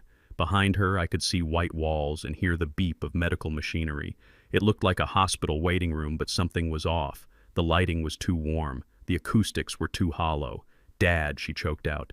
"Thank God you answered. It is Tevin. It is bad, Dad. It is so bad." My heart didn't jump. It didn't even flutter. I knew exactly where Tevin was. He was in a cell 10 miles away, probably sleeping on a thin mattress, so whatever she was about to show me was a fabrication. A ghost story designed to scare an old man into opening his wallet. "What happened?" I asked, keeping my voice low and trembling. "Is he okay?" "He collapsed," she sobbed. "He was at the site and he just collapsed. They rushed him to the hospital. They say it is a cerebral hemorrhage, Dad, a brain bleed. They need to operate immediately or he is going to die." I leaned closer to the screen. A brain bleed. That was dramatic. It was expensive. It was urgent. It was the perfect lie. "Let me see him," I said. "I can't," she cried. "He is in the ICU. They won't let me take the phone in. But the surgeon is here. He can explain. He needs your authorization, Dad. He needs payment. They won't scrub in without a deposit." She turned the camera. A man stepped into the frame. He was wearing a white lab coat and a stethoscope around his neck. He looked distinguished. He had silver hair and glasses. He looked like a doctor from a daytime soap opera. "Mr. Jefferson," the man said in a grave voice, "I am Dr. Farouk. I am the chief of neurosurgery here at the Dubai Royal Hospital. Your son's condition is critical. We need to relieve the pressure on his brain within the hour, or the damage will be irreversible." I studied him. I looked past the lab coat. I looked at his eyes. They were shifting. He was reading a script. I looked at the background. There was a poster on the wall behind him about heart health. It was in English. Only English. In a Dubai hospital there would be Arabic. How much, I asked. $100,000, the fake doctor said. "We need it wired immediately." I sat back. 100,000. That was the magic number. Enough to pay off Brody's gambling debts, perhaps. Or maybe just enough to keep their lifestyle floating for another month. I rubbed my face with my hand, feigning exhaustion. "Doctor," I said, "I have the money. You know that. But I need to understand the procedure. I used to run security for medical supply chains. I know a little bit about this. What is his intracranial pressure reading right now?" The doctor blinked. He looked off camera for a split second, probably looking at Paige. "It is high," he said vaguely. "Very high. That is why we need to operate." "I see," I said. "And have you secured the consular clearance? You know that for a foreign national undergoing high-risk surgery, you need to file a Form 77 with the U.S. consulate. If he dies on the table without that form, his body cannot be repatriated." "Did you file the form, Dr. Farouk?" The man froze. There was no such thing as a Form 77. "I made it up. I pulled it out of thin air just to see if he would bite." He cleared his throat. "Yes, of course," he said. "The paperwork is being processed. But the surgery cannot wait for bureaucrats, Mr. Jefferson. We need the funds." I narrowed my eyes. He was lying. A real doctor would have corrected me. A real doctor would have told me that medical necessity trumps consular paperwork. This man was a hired gun. An actor paid to play a part in my son's tragedy. "And what about the anesthesia?" I asked. Tevin is allergic to succinylcholine. It is in his medical file. Are you using rocuronium instead? The doctor started to sweat. I could see the sheen on his forehead under the harsh lights of whatever kitchen they were filming in. We are taking all necessary precautions, he stammered. We have his file. Do you? I pressed. Because if you had his file, you would know that Tevin has a titanium plate in his left leg from a soccer injury when he was 12. Is that going to interfere with the MRI you surely did before diagnosing a hemorrhage? Tevin didn't have a plate in his leg. Another lie. Another test. The doctor looked panicked now. He was drowning and he knew it. The leg is not the concern right now, he snapped, losing his professional veneer. The concern is his brain. Are you going to pay, or are you going to let your son die while you ask trivia questions? I let the silence stretch. I let it hang there, heavy and suffocating. I watched him squirm. I watched Paige step back into the frame, her face a mask of terror, not for her husband, but for her failing scheme. I am not asking trivia questions, I said, my voice hardening just a fraction. I am asking for competence. You are asking for a fortune to cut open my son's head. I think I have a right to know you aren't going to kill him. Paige grabbed the phone. The camera shook. Dad, stop it, she shrieked. Just send the money. He is dying. Do you want him to die? Do you want his blood on your hands? I looked at her. I looked at the woman who had put my son in a cage and was now using his imaginary death to rob me. I wanted to reach through the screen and choke the truth out of her. But I couldn't. Not yet. I needed them all in one place. I needed the final act. I took a deep breath, forcing my face to crumble into despair. No, I whispered. No, I don't want him to die. I love him, Paige. He is all I have. Then send the wire, she begged. Send it now. I can't. I cried. What do you mean you can't? She screamed. You said you had the check. You said you had $2 million. I do. I said, wiping a fake tear from my eye. I have the check right here in the hotel safe, but the banks are closed, Paige. It is the middle of the night. I can't wire a check. You know that. She went silent. She was thinking. She was calculating. Then cash it, she hissed. Find a way. There is a way. I said slowly, as if the idea had just occurred to me. I have a contact. A private banker who handles emergency liquidity for high net worth individuals. He owes me a favor. He can cash the check for me. Tonight. Do it, she said. Call him. I will, I said. But Paige, I need to give the money to you directly. This banker deals in cash, large bills. He won't wire it to an account in Dubai. He doesn't touch international transfers. He will hand me a briefcase with $2 million in it. I saw her eyes widen. Cash. $2 million in cash. It was the ultimate prize. It was untraceable. It was freedom. It was everything she and Brody had ever dreamed of. Okay, she said, her voice trembling with greed. Okay, cash is fine. We can deposit it ourselves. We can wire it from here. Good, I said. But I am not handing that kind of money to a stranger. I am not handing it to a courier. I need to see you, Paige. I need to know you are handling this personally. I am in the States, Dad, she said quickly, covering her lie. I flew back yesterday to get the money. I didn't want to tell you because I didn't want you to worry. I am here. I smiled internally. Gotcha. You are here, I asked, feigning surprise. Thank God. That makes this easier. Yes, she said. I am at the rental house. The big one in the hills. The one I sent you the address for. Okay, I said. Listen to me, Paige. I will meet the banker now. I will get the cash. I will bring it to the house. But I want to see this doctor again. I want him there. Why, she asked, suspicious. Because I want to give him the first 100,000 personally, I said. I want to look him in the eye and tell him that if my son dies, I will use the other 1.9 million to hunt him down. I want him to understand the stakes. Paige hesitated. She looked at the fake doctor.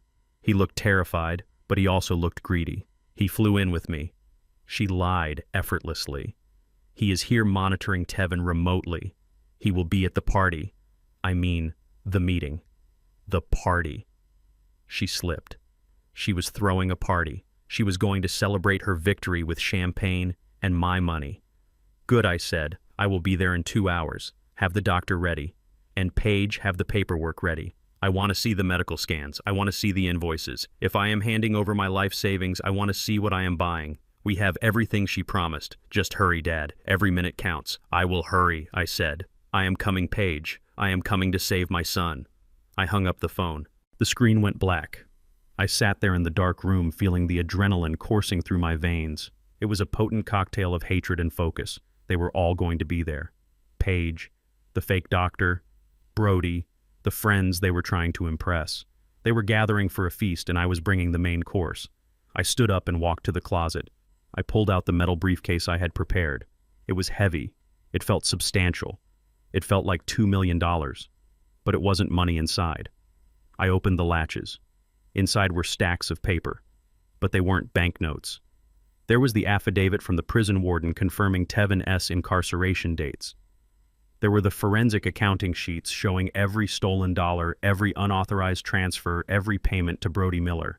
There were the photos of Brody driving my car, the photos of Paige pregnant. There was the background check on the actor who played the doctor. His name was Simon Vance, a failed theater actor with a record for petty larceny. And right on top was a tablet loaded with the video Tevin had recorded in his cell. This was my payload. This was the bomb I was going to drop in the middle of their celebration. I closed the briefcase.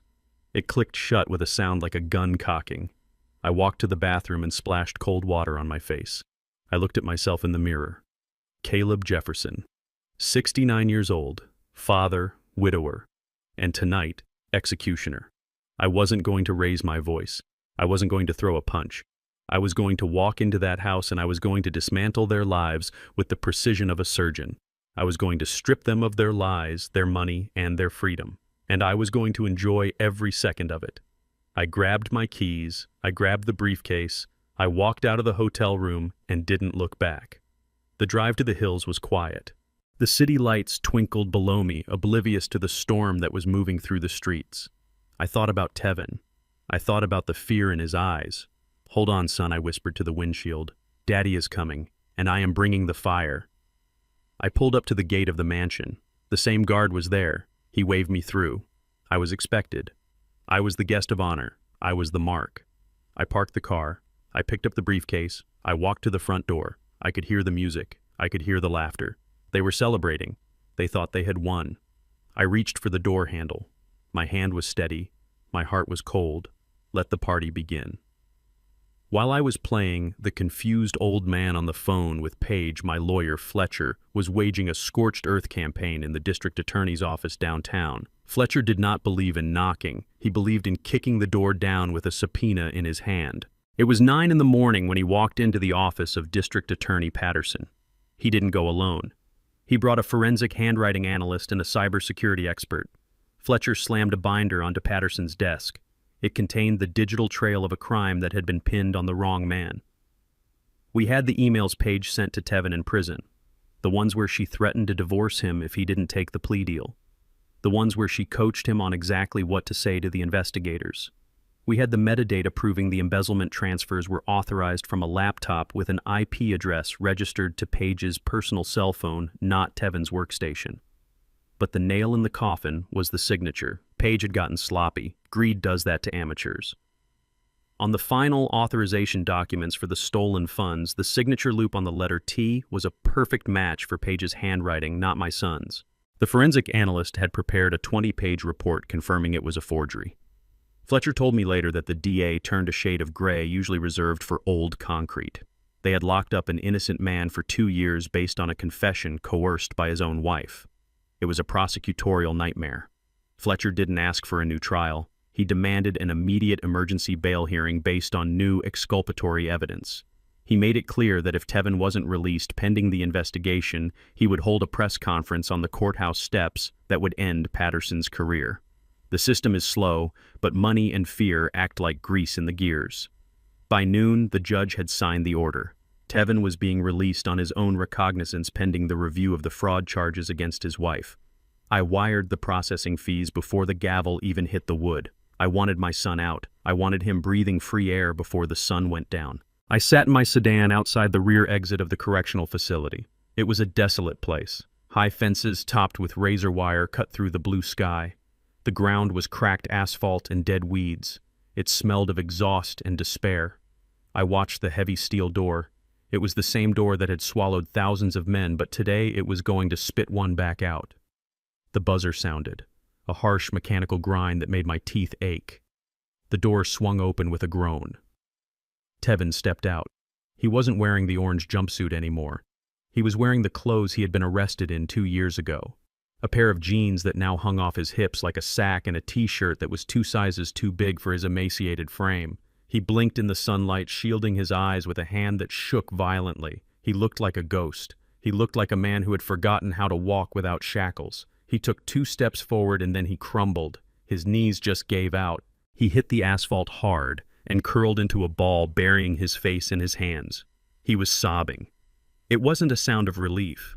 It was the sound of a soul breaking under the weight of 2 years of torture. I didn't run to him. I didn't coddle him. I got out of the car and walked over to him with the steady gait of a man who has walked through fire. I stood over him.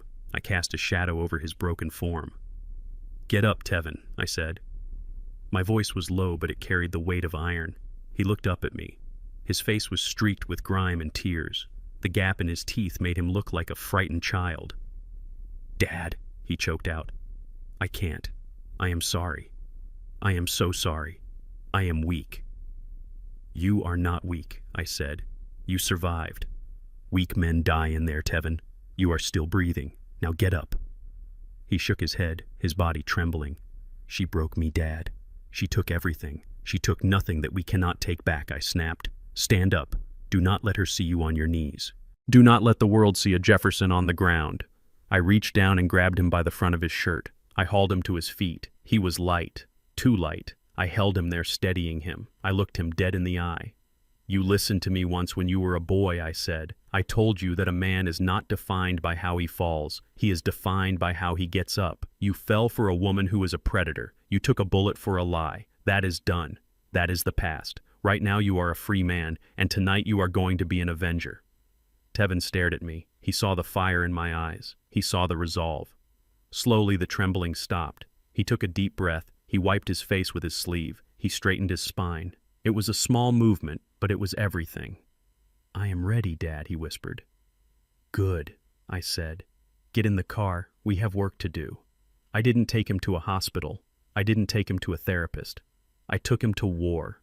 But first I had to turn the prisoner back into the prince. We had 4 hours before the party. 4 hours to erase 2 years of prison from his face. I drove to a barber shop on the south side. It wasn't a fancy salon. It was a place where old men played chess and the barbers used straight razors. I knew the owner, an old friend named Marcus, who knew how to keep his mouth shut. "Fix him," I said, pointing to Tevin. "I want the prison stink off him. I want him to look like he owns the block." Marcus didn't ask questions. He put Tevin in the chair. He shaved off the patchy beard. He cut the hair into a sharp fade. He used hot towels and oils. When the hair was gone, I could see the sharp lines of Tevin's jaw. He looked gaunt, but he also looked fierce.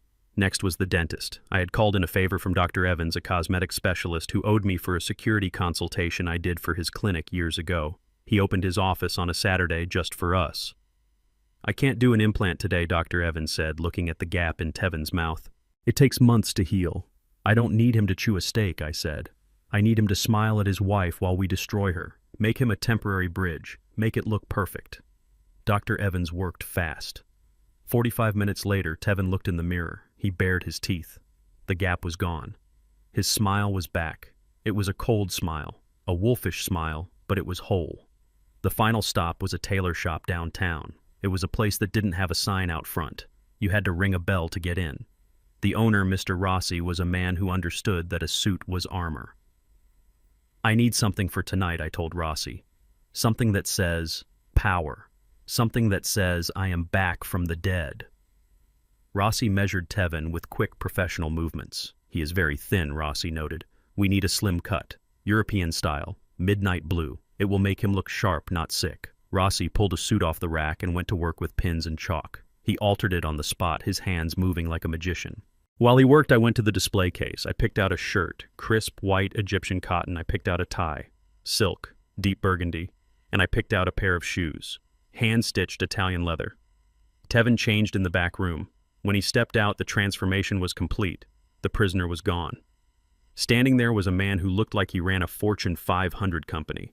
The suit fit him like a second skin, hiding the malnourished frame and emphasizing his height. The haircut made him look dangerous. The new tooth completed the illusion. He looked in the three-way mirror. He touched the lapel of the jacket. He stood taller. His shoulders went back. His chin went up. He looked at his reflection, and for the first time in 2 years, he recognized himself. He turned to me. "Do I look like a victim, Dad?" he asked. I shook my head. "No, son. You look like the judge, the jury, and the executioner." Tevin nodded. He adjusted his cuffs. "Let us go get my life back," he said. We walked out of the shop and into the setting sun. The city was waking up for the night, and in the hills, Paige was putting the finishing touches on her party. She was pouring champagne. She was laughing with Brody. She was waiting for a confused old man to bring her a check. She had no idea that the old man was bringing a shark. I opened the car door for Tevin. "Are you hungry?" I asked. "I am starving," he said. "Good," I replied, starting the engine. "Because tonight we feast." The bass from the sound system vibrated through the soles of my shoes before I even reached the front steps. It was a heavy, thumping rhythm that had no place in a business meeting but fit perfectly at a celebration of theft. I walked up the illuminated driveway of the mansion in the hills. The house was a glass and steel monstrosity that looked out over the city lights, a modern fortress for the nouveau riche. And tonight it was filled with people who were drinking my retirement savings. I stepped through those massive oak double doors and the smell hit me instantly. It was a mix of expensive perfume, marijuana smoke, and catered shrimp. The main hall was packed. There were at least 50 people there. They were young, they were beautiful, and they were all strangers. These were not Tevin's business partners. These were not investors. These were parasites. Men in skinny suits stood around laughing loudly while women in cocktail dresses balanced flutes of champagne. I scanned the room with the eyes of a man who used to clear rooms for a living. I saw the open bar in the corner stocked with top-shelf liquor. I saw the catering staff moving through the crowd with trays of hors d'oeuvres. I did a quick mental calculation. The catering alone cost $5,000. The alcohol another $3,000. The venue rental probably $10,000. They were burning through cash like it was oxygen because they thought the supply was infinite. And there in the center of it all, holding court like royalty, were Paige and Brody. Paige looked radiant. She was wearing a white dress that hugged her curves and emphasized the baby bump she had been hiding from me under loose sweaters. She had a glass of sparkling cider in her hand, playing the part of the glowing mother-to-be. She threw her head back and laughed at something Brody said. Brody was standing right next to her, his arm draped casually over her shoulders. He was wearing a suit that was too shiny, and his shirt was unbuttoned one too many times. He looked like exactly what he was, a gym rat who had won the lottery. He was holding court, pointing at the view, gesturing with a cigar that cost more than my son's weekly commissary allowance. They looked comfortable. They looked entitled. They looked like two people who had gotten away with murder and were throwing a party to celebrate the body count. I watched them for a moment, letting the hate crystallize in my chest. They were toasting to their future on the grave of my son's life. I adjusted my grip on the metal briefcase. It was time to crash the party. I stepped fully into the light of the chandelier. I didn't say a word. I just stood there, a 69-year-old black man in a dark suit holding a metal case that looked like it contained nuclear launch codes. It took about 10 seconds for the ripple effect to happen. The people nearest the door noticed me first. They stopped talking. They nudged their neighbors. The silence spread like a wave, moving through the room until the only sound was the thumping bass from the speakers. Paige turned around. Her smile froze on her face. For a second, I saw pure terror in her eyes. She looked at the briefcase, then at my face, then back at the briefcase. The greed won out over the fear. She saw the metal case, and she saw salvation. She saw $2 million. "Dad," she shouted, her voice breaking the tension. "You made it." She handed her glass to a waiter and rushed toward me, waddling slightly in her heels. She threw her arms open wide. "Everyone," she announced to the room. "This is Caleb. This is Tevin, his father. He is the hero of the hour." The crowd applauded politely. I didn't move. I didn't smile. I let her hug me. Her body felt stiff. She smelled of fear and expensive lotion. "I am so glad you came," she whispered in my ear. "Do you have it? Do you have the cash?" I pulled back and looked her in the eye. "I have exactly what you asked for, Paige," I said, my voice flat and carrying to the back of the room. Brody sauntered over. He had a cocky grin plastered on his face, but his eyes were wary. He sized me up, looking at my gray hair and my wrinkles and deciding I wasn't a threat. "Mr. Jefferson," he said, extending a hand that was manicured and soft. I have heard so much about you. I am so glad we finally get to meet. I looked at his hand. I didn't take it. Who are you? I asked loudly. The room went quiet again. Brody's smile faltered. He pulled his hand back, smoothing his hair. Oh, right, Paige interjected quickly, a nervous laugh escaping her lips. Dad, this is Brody. He is my cousin. From my mother's side. He is the one helping us with the logistics. He is the partner I told you about. Cousin, I repeated. Yes, she said, nodding vigorously. He flew in to help with the transfer. He is family, Dad. Just like you. I looked at Brody. Cousin. Partner. Lover. Thief. Family helps family, right? Mr. Jefferson Brody said, regaining his composure. We are just trying to help Tevin. Is that right? I said.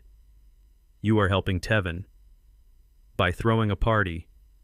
Paige stepped in, sensing the danger. It is a fundraising gala, Dad. She lied effortlessly. All these people, they are potential investors. We are raising capital for Tevin's legal defense fund. We are doing everything we can to bring him home. I looked around the room at the people drinking free alcohol and eating shrimp. It looks like a hell of a fundraiser, I said. It is, she said, beaming. And now that you are here, we can make the big announcement. She grabbed my arm and pulled me toward the center of the room. Brody followed close behind, eyeing the briefcase in my hand like a hungry dog eyeing a steak. Paige clapped her hands again. The DJ turned down the music. Everyone, please listen up, she called out. The room fell silent. All eyes were on us. Paige placed one hand on her swollen belly and the other on my shoulder. I have some incredible news, she said, her voice trembling with fake emotion.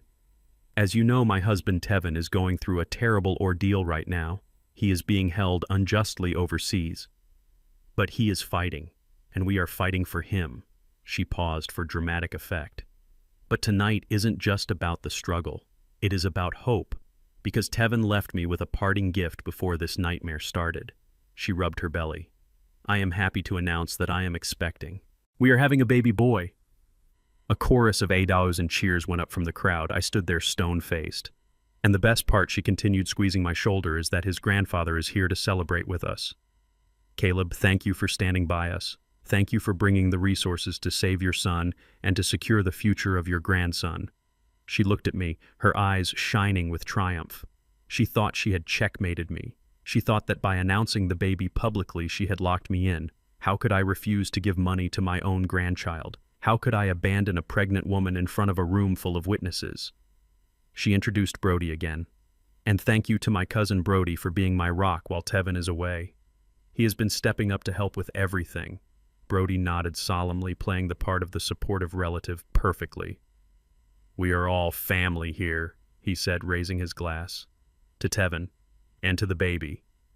The crowd raised their glasses. To the baby they chorused. I let the toast finish. I let them drink. I let them smile. I waited until the glasses were lowered and the room was quiet again, waiting for the old man to speak. Waiting for the old man to open the briefcase and make it rain. I cleared my throat. That is a beautiful speech, Paige, I said, my voice projecting clearly to every corner of the room. A beautiful story. A grandson. I looked at her belly, then up at her eyes. Tevin will be so surprised, I said, since he has been in a maximum security prison for 2 years without a single conjugal visit. The silence that followed was instant and absolute. It was the kind of silence that happens after a gunshot. Paige's smile vanished. Her face went the color of ash. Brody froze his glass halfway to his mouth. What? Paige whispered. I turned to the crowd. She said, "This is my grandson," I announced. She said, "Tevin is the father." I turned back to Paige and smiled a cold, shark-like smile. Is that so, Paige? Because the math doesn't add up. Unless the Holy Spirit visited you in the penthouse I paid for. I think we have a problem. I looked at Brody. Or maybe I said, my voice dropping an octave, maybe we should just ask the real father. I gestured to Brody. What do you think, cousin? Do you want to tell them? Or should I? Paige made a sound like a strangled cat. Brody took a step toward me, his hands curling into fists. Old man, watch your mouth, he growled. I didn't flinch. I just tapped the metal briefcase. I have 2 million reasons to open my mouth, son, I said. And I have a lot more than money in this box. I looked at the crowd. They were frozen eyes, wide phones out, recording everything. You wanted a show, I said to the room. You wanted a big announcement. I looked at the DJ booth where I had paid the sound guy $500 before I walked in the door. Hit it, I said. The lights in the room went black. The darkness was absolute, but only for a second. Then a single beam of light cut through the room, hitting the massive projection screen that Paige had set up to show off ultrasound photos. But instead of a grainy image of a baby, a video flickered to life. The sound of static filled the room, followed by a voice that was raspy and broken, but unmistakably familiar to everyone there. My name is Tevin Jefferson. A gasp rippled through the crowd. Paige dropped her glass. It shattered on the marble floor, the sound like a gunshot in the silence. On the screen, Tevin's face appeared, not the handsome, polished Tevin from the wedding photos. This was the Tevin from yesterday. The Tevin with the swollen eye, the split lip, the missing tooth. He looked like a man who had been through a war. If you are watching this, he said, his eyes staring directly into the camera, directly into the souls of everyone in that room. It means my father found me. Paige stumbled backward, clutching her chest. No, she whispered. No, that is impossible. Tevin continued. I am not in Dubai. I have never been to Dubai. For the last 2 years, I have been inmate number 7492 at the State Correctional Facility. I am in here because my wife, Paige Jefferson, asked me to take the fall for her company S embezzlement. The crowd erupted. People were whispering, pointing, pulling out their phones to record the screen. The party had turned into a public trial. She told me it was temporary, Tevin said on the screen. She told me she loved me, but she left me here to rot. She stole my money. She stole my freedom, and she lied to my father to steal his retirement too. I watched Paige. She was shaking her head violently, her eyes wide with terror. It is a deepfake, she screamed over the video. It is not real. But nobody was listening to her. They were captivated by the horror on the screen. Brody looked around nervously. He realized the tide had turned. He started to back away toward the patio doors, looking for an exit. Not so fast, cousin, I said, stepping into his path. The show is just starting. Tevin on the screen leaned closer. Paige, if you are watching this, know one thing. I am coming for you. And I am bringing the truth with me. The video cut to black. The lights in the room slammed back on, blindingly bright. The guests blinked, dazed and confused. And then the front doors swung open. The sound was heavy, a solid thud that echoed through the hall. Everyone turned. Standing in the doorway was a man. He wore a midnight blue suit that fit him like armor. His hair was sharp. His shoes were polished. He looked like a king returning to reclaim his throne. It was Tevin. But it wasn't the Tevin from the video. It was the Tevin I had rebuilt. He walked into the room with a stride that was confident and predatory. He didn't look at the guests. He didn't look at me. He looked only at Paige. Paige let out a scream that was primal. She fell to her knees, her hands covering her mouth. You are dead, she shrieked. You are supposed to be in prison. How are you here? Tevin stopped 10 feet away from her. He looked down at her with eyes that were cold and dead. I got time off for bad behavior, he said, his voice smooth and dangerous. Brody, seeing his meal ticket collapsing on the floor, decided to play the tough guy. He stepped forward, puffing out his chest, trying to intimidate the man he thought was weak. Hey man, back off, he growled. You are upsetting her. You don't want to mess with me. Tevin didn't even flinch. He just looked at Brody like he was a bug on his windshield. And who are you? Tevin asked. The cousin, the partner, or the father? Brody swung. It was a clumsy haymaker aimed at Tevin's jaw. But before it could connect, a hand shot out from the shadows and grabbed Brody's wrist. It was Rocco. He had slipped in through the side door unnoticed. Rocco twisted Brody's arm behind his back with a sickening crunch and slammed him face first into the buffet table. Shrimp and cocktail sauce went flying. Stay down, pretty boy, Rocco growled, pressing his knee into Brody's back. Or I will break the other one. Tevin didn't even look at the scuffle. He kept his eyes on Paige. He reached into his jacket pocket and pulled out a thick envelope. He tossed it onto the floor in front of her. Pick it up, he said. Paige, shaking, reached out and opened the envelope. She pulled out a stack of papers. Read it, Tevin commanded. Read it to the room. She stared at the papers, her face going from pale to translucent. She couldn't speak. Read it. Tevin roared, his voice cracking like a whip. Paige sobbed. It says paternity test. Probability of paternity 0% for Tevin Jefferson, 99.9% for Brody Miller. The crowd gasped again. The whispers turned into shouts of outrage. Keep reading, Tevin said. The next page. Paige flipped the page. Her hands were trembling so hard the paper rattled. It is a police report, she whispered. For Brody Miller, possession with intent to distribute, assault, fraud. She looked up at Brody, who was groaning on the table. You told me you were an investor. You told me you ran a hedge fund. Brody spat blood onto the white tablecloth. I told you what you wanted to hear, babe. Just like you told him. He jerked his head toward Tevin. Tevin laughed. It was a dry, humorless sound. You two deserve each other, he said. A thief and a liar. But here's the best part, Paige. The part you didn't see coming. He pointed at Brody. Your boyfriend there. He sold you out. Paige looked confused. What? My father had a little chat with him yesterday, Tevin explained. He offered him a choice. Go down for the drugs we found in his gym locker or tell us everything about your little scheme. Guess what he chose? Brody tried to lift his head. It was a setup, he yelled. They planted it. Does it matter? Tevin asked. You signed the statement, Brody. You admitted everything. You told us where she hid the money. You told us about the fake doctor. You even told us about the plan to frame me for your debts. Paige looked at Brody with pure hatred. You traitor, she hissed. Brody laughed a wet, gurgling sound. Traitor. You were going to let me raise another man's kid in a stolen house. We are both snakes, honey. I just bit first. Tevin turned to the crowd. This is the woman who sent me to prison, he announced. This is the woman who is pregnant with her lover S. child while spending my father S. retirement. And this is the party she threw to celebrate. He walked over to the table and picked up a bottle of the expensive champagne. He looked at the label. Vintage, he said. Nice. He smashed the bottle on the floor. Glass and foam exploded everywhere. Paige flinched, covering her head. The party is over, Tevin said. Get out, all of you.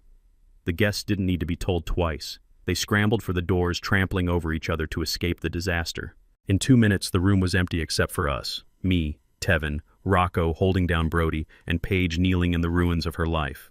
Tevin walked over to me. He put a hand on my shoulder. Thank you, Dad, he said softly. I looked at him. He was strong. He was broken, but he was strong. We are not done yet, I said. I looked at the briefcase in my hand. I still had one more card to play. The final nail in the coffin. I walked over to Paige. She looked up at me, her eyes pleading. Dad, please, she begged. He tricked me. Brody made me do it. I was scared. I looked down at her. I didn't see a daughter anymore. I didn't see a victim. I saw a stranger. Save it for the judge. Paige, I said. I opened the briefcase. Because you are going to need a really good story where you are going. The silence in the room was heavy, pressing down on us like a physical weight. The guests had fled like rats from a sinking ship, leaving behind spilled drinks and overturned chairs. The party was over, but the reckoning was just beginning. Paige was still on her knees amidst the shattered glass of the vintage champagne bottle Tevin had destroyed. She looked small now. The arrogance that had fueled her for 2 years, the entitlement that allowed her to sleep soundly while my son slept on concrete, it was all gone. All that was left was a desperate woman realizing she had run out of road. She looked at Brody, who was still pinned to the buffet table by Rocco. Brody was bleeding from his nose, and his eyes were darting around looking for an exit that didn't exist. He was useless to her now. He was a broken tool. So she did what parasites always do when the host fights back. She tried to find a new vein. She crawled toward me. She didn't stand up. She crawled on her hands and knees, ignoring the shards of glass that snagged her expensive dress. She reached out for my pant leg, her hands trembling. Dad, she wept, her voice hitching in her throat. Dad, please, you have to listen to me. I took a step back. I didn't want her touching me. I didn't want her pollution on my suit. Don't call me Dad, I said, my voice ice cold. That title is earned, Paige, and you lost the right to use it the day you signed my son's name to a confession.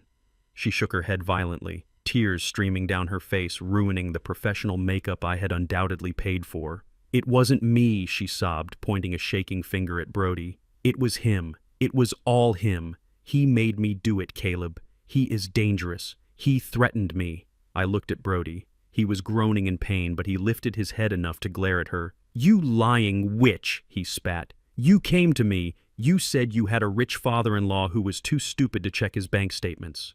You said your husband was a weakling who would do anything you said. Shut up, Paige shrieked, her voice cracking. Shut up, Brody. Caleb, he is lying. He forced me. He said he would hurt Tevin if I didn't help him get the money. He said he would hurt the baby.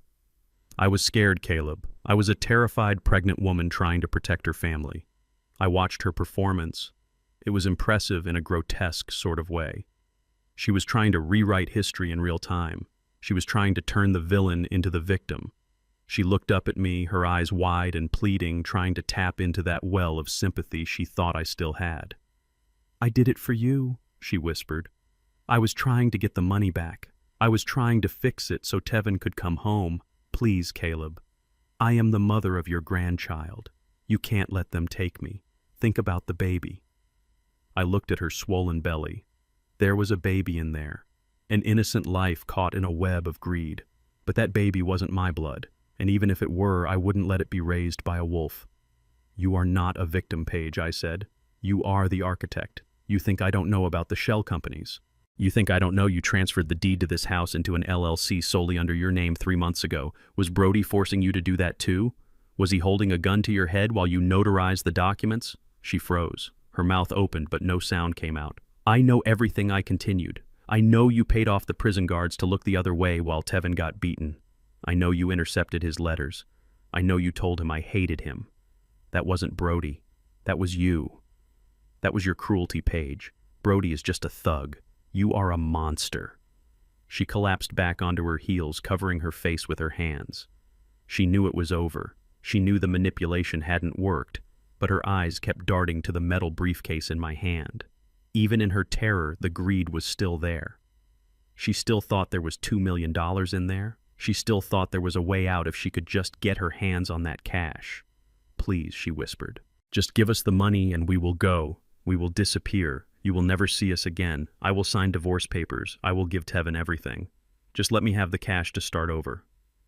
I looked at the briefcase. It was heavy in my hand. It was time. You want the package, I asked? Yes, she breathed. Yes, please. I walked over to the dining table, pushing aside a tray of uneaten caviar. I set the briefcase down with a heavy thud.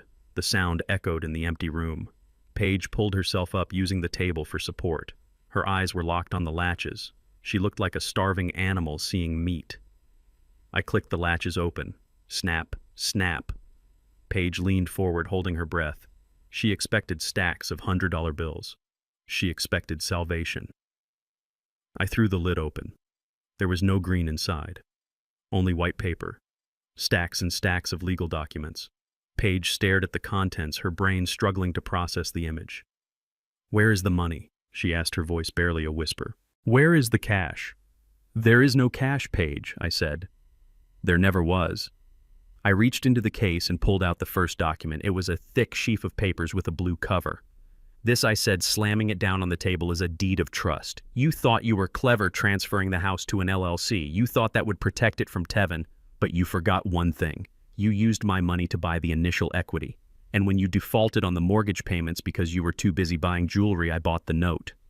I leaned in close to her face. I own the debt, Paige, which means I own the house. And this morning at 9 a.m. my lawyers exercised the foreclosure clause. I pulled out another paper. It was a bright red notice. This is an eviction order, I said. You are trespassing. This property belongs to Jefferson Holdings now. You have exactly 5 minutes to get off my land before I have you removed for criminal trespass. Paige was shaking her head back and forth, back and forth. No, no, no, she chanted. This is my house. This is my life.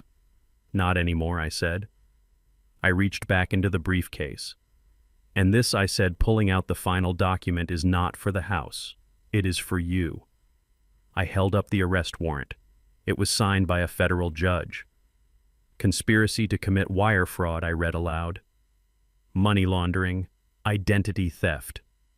And thanks to the testimony of your friend, the document forger solicitation of falsified medical records. Paige let out a wail that sounded like an animal dying. She grabbed the edge of the table, her knuckles white. You can't do this, she screamed. I am pregnant.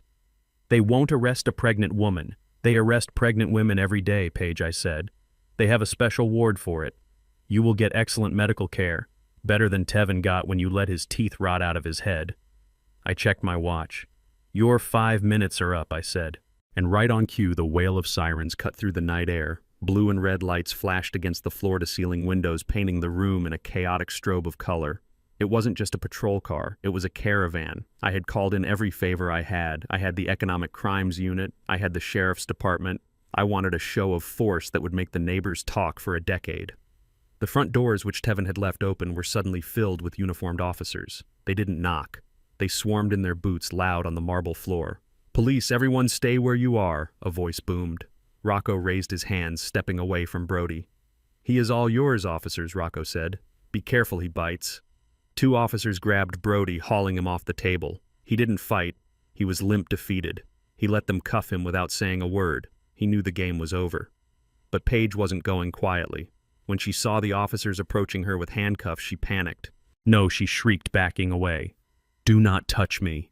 My father-in-law is having a mental breakdown. He is confused. This is all a mistake." An officer, a woman with a face like stone, didn't even pause. She grabbed Paige's wrist and spun her around. "Paige Jefferson, you are under arrest," the officer recited. Paige struggled, kicking and screaming. Her designer dress twisted around her legs. Her expensive shoes slipped on the floor. It was undignified. It was ugly, and it was being recorded. I looked toward the patio doors. A group of guests who hadn't been able to leave because their cars were blocked in by the police cruisers were standing there, phones raised. They were live streaming. They were capturing every second of Paige's downfall. The socialite of the hills was being dragged out in cuffs, and the whole world was watching. "Get off me," she screamed. "Do you know who I am?" "We know exactly who you are, ma'am," the officer said, tightening the cuffs. They dragged her past me. She looked at me, her eyes wild with hate and fear. "Caleb, help me," she begged one last time. I looked at her.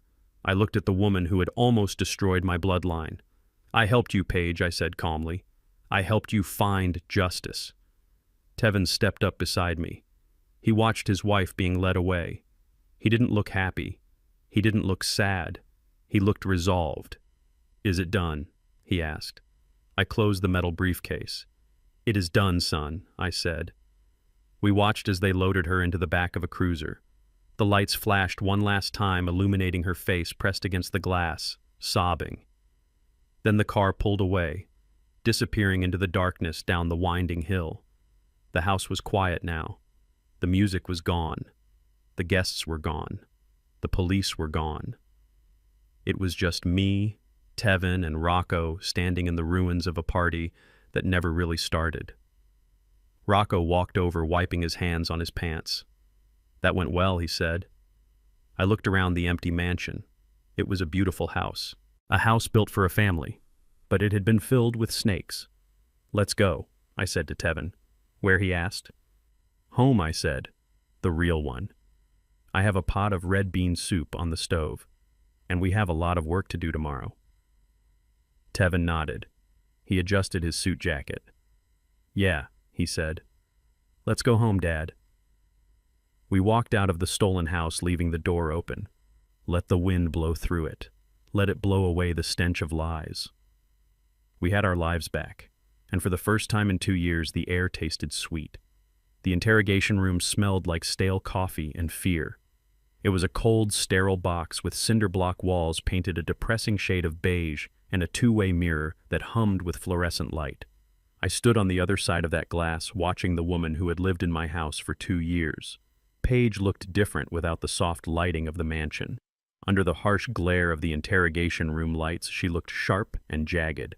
Her expensive dress was wrinkled and stained. Her mascara had run down her cheeks in black rivulets, making her look like a raccoon that had been through a car wash.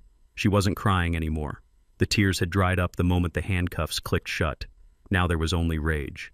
I opened the heavy steel door and walked in.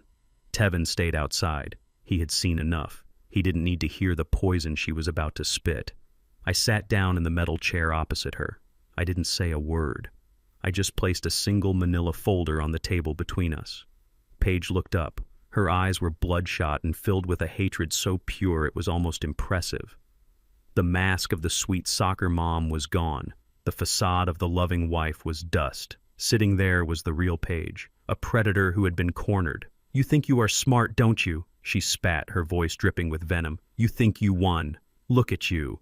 A sad old man playing detective. I leaned back in my chair, crossing my arms. I didn't take the bait. I am not playing Paige, I said calmly. She let out a harsh bark of laughter. You are pathetic, and your son is even worse. Do you know how easy it was to break him? It was like snapping a twig. Tevin is weak, Caleb. He is a spineless little boy who needs his daddy to fight his battles. I did him a favor. I gave him a purpose. For 2 years, he actually thought he was a hero. She leaned forward, dragging her handcuffs across the metal table with a screech. And you, she hissed, you are just a stingy, bitter old man sitting on a pile of money you are too afraid to spend. I deserve that money. I was the one living life. I was the one with ambition. You were just rotting in that house, growing tomatoes and waiting to die. I tried to help you speed up the process. Her words were meant to hurt. They were meant to cut deep to provoke a reaction. But they just bounced off me. I had heard worse from pirates holding AK-47s. Paige was just a desperate grifter with a vocabulary. You call it ambition, I said. The law calls it fraud. The law, she sneered. I will be out on bail in 24 hours. Brody will talk. He will say I was coerced. I am a pregnant white woman, Caleb. Juries love me. They will look at you and your ex-con son and they will see exactly what I want them to see.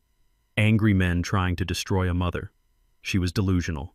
She still thought she could manipulate the narrative. She still thought her tears were currency. She didn't realize that the market had crashed. You really don't get it, do you? I asked quietly. You think this is still a game of, he said, she said. It is, she snapped, and I tell the best stories. I shook my head slowly. Stories don't pay the bills, Paige, I said. And speaking of bills, we need to talk about yours. I opened the manila folder. I didn't look at her. I looked at the papers. I adjusted my glasses. I took my time. I wanted her to wait. I wanted her to wonder. What is that? She asked, her voice losing a fraction of its edge. This, I said, sliding a document toward her, is a notification of assignment. She squinted at it. I don't know what that means. It means I said that I went shopping this morning. But I didn't buy clothes. I didn't buy cars. I bought debt. I pointed to the first page. This is your credit card debt from Visa, $40,000. The bank considered it a high-risk toxic asset because you have no income and pending criminal charges. They were happy to sell it to me for pennies on the dollar. I flipped the page. This is your personal loan from the credit union. $25,000. Bought it. I flipped again. This is the lien on your car. Bought it. I looked up at her. Her face had gone pale again. The arrogance was flickering out like a dying candle. I own your debt, Paige, I said, my voice low and hard. All of it. Every single cent you borrowed, stole, or spent. I am your only creditor. I am the bank. And unlike the bank, I don't negotiate payment plans. I don't offer grace periods. And I definitely don't forgive. She stared at the papers, her hands trembling in the cuffs. Why would you do that? She whispered. Why would you pay my debts? I didn't pay them for you, I said. I paid them for me. Because in this state, when you owe a creditor a significant amount and you are proven to have obtained that credit through fraud, the creditor has the right to petition for immediate liquidation of assets. I leaned across the table. That means everything you have left is mine. The jewelry you hid in your mother's attic, mine. The cash you buried in the backyard of the rental house, mine. The designer clothes in your closet, mine. I am going to strip you bare, Paige. I am going to take every single thing you bought with my son's life. She shook her head, tears welling up again, but this time they were real. These were tears of loss. You can't leave me with nothing, she choked out. I need money for a lawyer. I need money for the baby. You don't need money for a lawyer, I said. You are going to have a public defender. And you don't need money for the baby because you aren't going to have that baby. The room went deadly silent. Paige stopped breathing. She looked down at her stomach, then up at me, her eyes wide with a terror that went beyond money. What do you mean? She whispered. I mean, I said that you are facing federal charges for wire fraud, identity theft, and conspiracy. You are looking at 10 to 15 years in a federal penitentiary. That baby is going to be born behind bars. I sat back watching the reality sink in. And when a baby is born in prison, Paige, the mother, doesn't get to keep it. The state takes custody, or a family member does. Her mouth opened and closed. She was trying to find a way out. She was trying to find a lie that would fix this. Brody, she gasped. Brody will take him. It is his son. Brody, I asked, raising an eyebrow. You mean the drug dealer who just signed a plea deal testifying against you to save his own skin? Brody is going to prison too, Paige. He has 3 strikes. He is gone. She started to hyperventilate. Her chest heaved. Then my parents, she cried. My parents will take the baby. Your parents, I asked. The ones you haven't spoken to in 5 years? The ones who live in a trailer in Nevada. I spoke to them this morning. They said they warned you about your greed years ago. They said they want nothing to do with you or your mess. They aren't coming, Paige. I stood up. I closed the folder. You are alone, I said. You are completely and utterly alone. You have no money, you have no friends, you have no family, you have nothing but a jumpsuit and a cot, just like Tevin. She started to scream. It was a raw, broken sound. She lunged at me across the table, but the cuffs held her back. She thrashed and wailed, cursing me, cursing Tevin, cursing the world. You are the devil, she screamed. No, I said, walking to the door. I am just a father, and you messed with the wrong son. I opened the door. The sound of her screaming followed me into the hallway. I walked past the officers who were watching with grim expressions. I walked past Tevin, who was leaning against the wall, his arms crossed. He looked at me. He heard the screams. Is it over? He asked. I nodded. For her, it is over, I said. For us, it is just beginning. We walked out of the station into the cool night air. The city was quiet. The war was over. The enemy was destroyed. But there was no joy in it, only silence, and the heavy satisfaction of a debt finally paid in full. The drive back to my house was quiet. It wasn't the comfortable silence of 2 men who had just won a war. It was the heavy, suffocating silence of a funeral. Tevin sat in the passenger seat, staring out the window at the passing streetlights. He had loosened his tie and unbuttoned his collar. The adrenaline that had fueled him through the party and the confrontation at the police station was gone. In its place was a hollow exhaustion that seemed to seep into his bones. He didn't look like a victor. He looked like a man who had just surveyed the wreckage of his own life and realized he was the one who lit the match. When we pulled into the driveway, he didn't move to get out. He just sat there, his hands gripping his knees so hard his knuckles were white. I turned off the engine and let the darkness settle around us. I should be happy, he whispered, his voice cracking. She is gone. She is in jail. I am free. But I don't feel free, Dad. I feel empty. I looked at him. I saw the shadow of the boy who used to cry when his ice cream fell on the ground. But this wasn't about ice cream. This was about 2 years of his life stolen. This was about the realization that the woman he slept next to was a monster. You are in shock, son, I said quietly. You have been running on survival instinct for 700 days. Now you can stop running, and when you stop running, the pain catches up. He shook his head, a violent jerk of motion. It is not just pain, he said, turning to look at me. His eyes were red-rimmed and haunted. It is shame, Dad. It is a deep, burning shame. How could I be so stupid? How could I let her do that to me? I let her talk me into prison. I let her steal your money. I stood there and signed the papers while she smiled at me. He slammed his fist against the dashboard. I am a weak man, he spat. I am a coward. You raised me better than this. You raised a warrior, and I turned into a doormat. I didn't answer him immediately. I let the words hang in the air. I let him feel them, because he needed to purge this poison before he could heal. Let us go inside, I said. We can't fix the past in a truck. We walked into the house. It was the same house he grew up in. The same smell of old wood and floor wax. But tonight it felt different. It felt like a sanctuary. I went straight to the kitchen. I didn't turn on the bright overhead lights. I just clicked on the stove light and the small lamp on the counter. Sit, I ordered, pointing to the stool at the island. Tevin sat. He slumped forward, resting his forehead on the cool granite. I took a pot out of the cupboard. I opened the fridge and pulled out the soaking red beans, the andouille sausage, the trinity of peppers, onions, and celery. I started to chop. The rhythmic sound of the knife against the cutting board filled the room. Chop, chop, chop. It was a sound of order, a sound of normalcy. I cooked. I browned the sausage. I sautéed the vegetables until the kitchen smelled like my mother's kitchen back in Louisiana. It smelled like comfort. It smelled like safety. Tevin watched me. He didn't speak. He just watched the steam rise from the pot. When the soup was ready, I ladled a big bowl for him and put it down. I put a spoon next to it. Eat, I said. He picked up the spoon, but he didn't eat. He just stirred the beans around. I don't deserve this, he mumbled.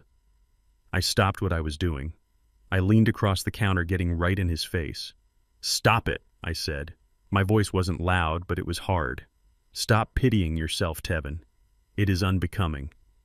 He looked up, startled by my tone.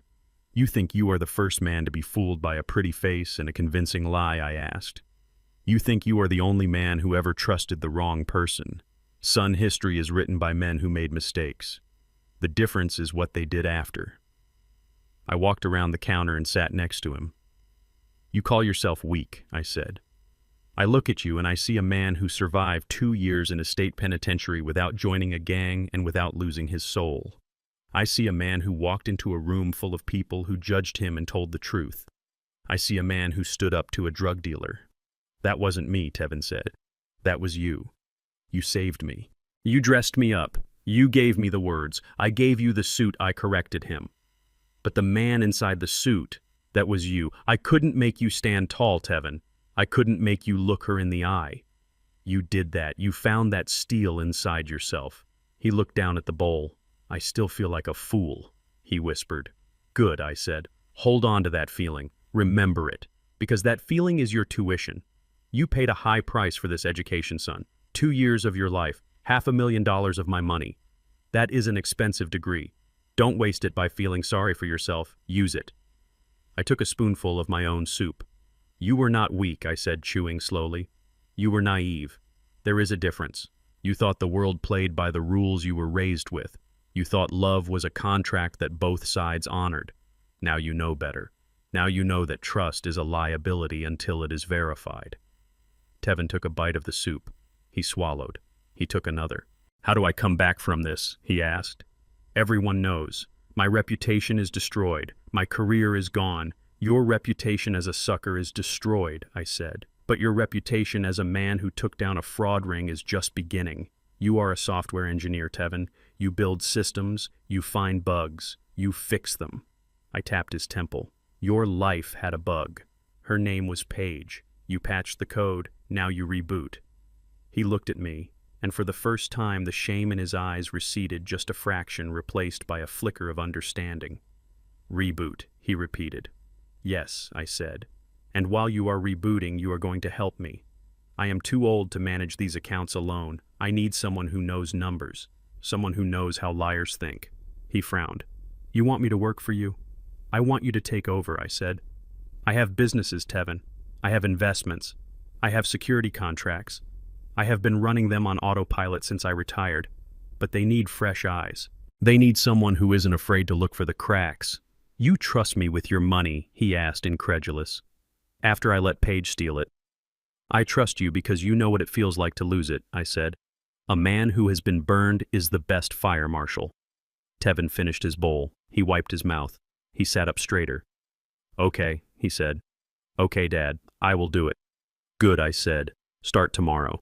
The office is a mess. The next few weeks were a revelation. I watched my son transform. He didn't go back to being the soft, gentle boy he was before. That boy was gone, buried in the prison yard. The man who emerged was harder, sharper. He came into my home office the next morning at 7 a.m. He was wearing a button-down shirt and slacks. He didn't look like a prisoner. He looked like a CEO. Give me the books, he said. I handed him the ledgers for my rental properties and my consulting firm. He spent 3 days locked in that room. He didn't sleep. He barely ate. He ran audits. He cross-referenced receipts. He dug through 5 years of digital paper trails. On the 4th day, he called a meeting. It was with my property manager, a man named Gary, who had been with me for 10 years. I trusted Gary. I invited him over for coffee. Tevin sat at the head of the table. He didn't offer Gary coffee. He slid a folder across the mahogany surface. Gary, Tevin said, his voice devoid of emotion. Can you explain why maintenance costs at the apartment complex have risen 40% in the last 2 years, while tenant complaints about broken appliances have doubled? Gary laughed nervously. He looked at me. Caleb, what is this? Is your boy playing boss?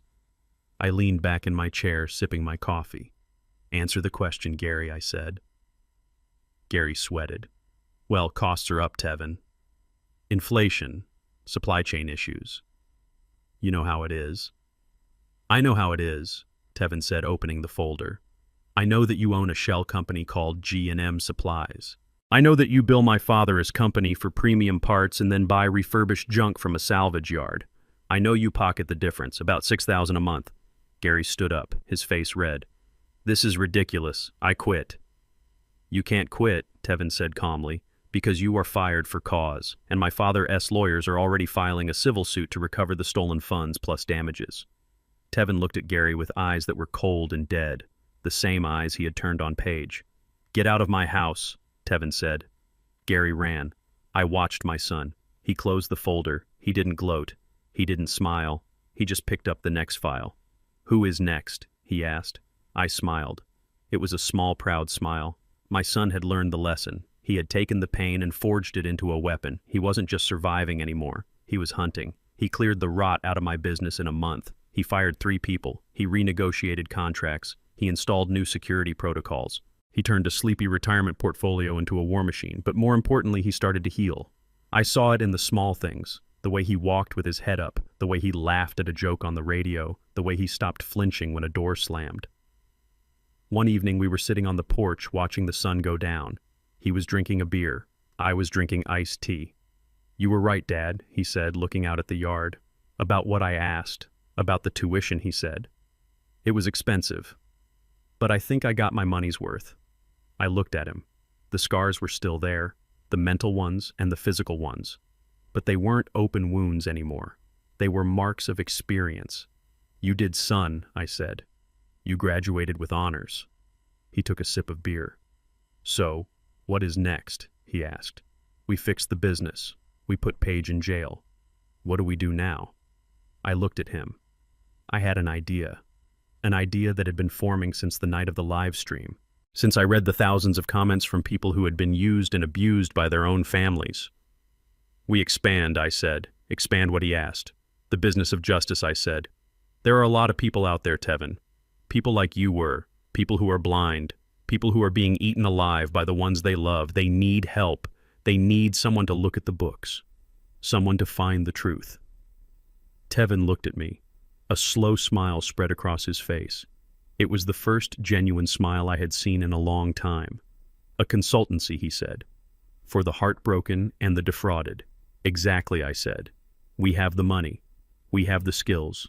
And we have the motivation. Jefferson and Son. He said, testing the name. I liked the sound of it. Jefferson and Son. I agreed. Security and investigations. We don't just find the truth. We deliver the package. We clinked glasses. The sun dipped below the horizon. The nightmare was over. A new day was beginning. And this time we were writing the rules. It has been exactly 365 days since I watched the police drag Paige out of my life in handcuffs. A lot can happen in a year. Some people rebuild, some people rot. We chose to rebuild. I am sitting in the corner office of a high-rise downtown. It is not the penthouse Paige rented with my stolen money. It is the headquarters of Jefferson and Son Security and Investigations. The sign on the door is real gold, not painted plastic. Tevin walks in. He is wearing a charcoal suit that costs more than the car he used to drive. He is holding a tablet and he looks busy. But it is a good busy. It is the busy of a man who is building an empire. We closed the Peterson case, he says, setting the tablet on my desk. The husband tried to hide $3 million in crypto assets before the divorce. We found the keys in 24 hours. Mrs. Peterson is going to be very happy. I nod. Good work, son. Send the invoice. And add a 20% rush fee. Tevin smiles. The gap in his teeth is long gone, replaced by a permanent implant that looks better than the original. The hollow look in his eyes has been filled with a steely confidence. He isn't the soft boy who got eaten alive anymore. He is the man who does the eating. Our firm has become the go-to agency for high net worth individuals who suspect they are being played. We specialize in family fraud.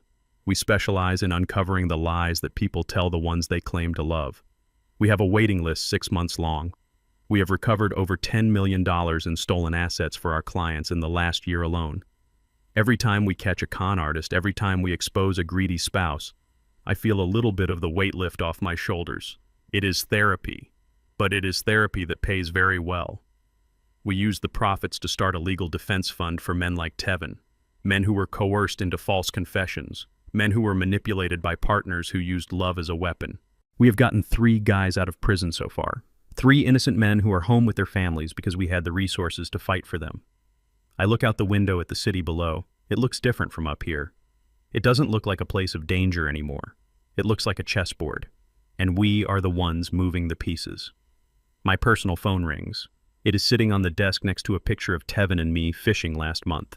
The screen lights up with a number I recognize. It is not a client. It is a collect call from the Federal Correctional Institution in Danbury. Tevin sees it. He stops what he is doing. He looks at the phone, then at me. "You don't have to answer that," he says. I know, I say, but I want to. I press accept. The automated voice tells me I am talking to an inmate. Then there is a click, and I hear breathing. It is ragged, desperate breathing. "Caleb," a voice whispers. It is Paige, but it doesn't sound like Paige. The arrogance is gone. The entitlement is stripped away. She sounds small. She sounds broken. "Caleb, please don't hang up. I used my last phone credit to call you. I don't say anything. I just listen." I lean back in my leather chair and let her voice fill the expensive silence of my office. "I need help," she sobs. "The public defender is useless. He says I should take a plea for 15 years. 15 years, Caleb. I will be 45 when I get out. My life will be over." She pauses, waiting for me to comfort her, waiting for the old Caleb, the gullible Caleb, to step in and save her. "I need a real lawyer," she continues, her voice rising in panic. "I need money for an appeal. I know you have it. I saw you on the news. I saw the article about your new company. You are rich, Caleb. You can afford to help me. Please, for old time's sake, for the baby." The baby. She had the baby inside. A boy. The state took him immediately. He is in foster care now, miles away from her poison. She hasn't seen him since the day he was born. "I am the mother of your grandchild," she lies. Even now, after everything, she is still trying to run the same con. She still thinks that if she says it enough times, it will become true. I look at Tevin. He is shaking his head slowly, a look of disgust on his face.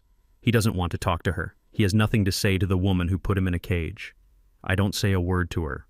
I don't give her the satisfaction of hearing my voice. I don't give her a lecture. I don't give her anger. I give her something much worse.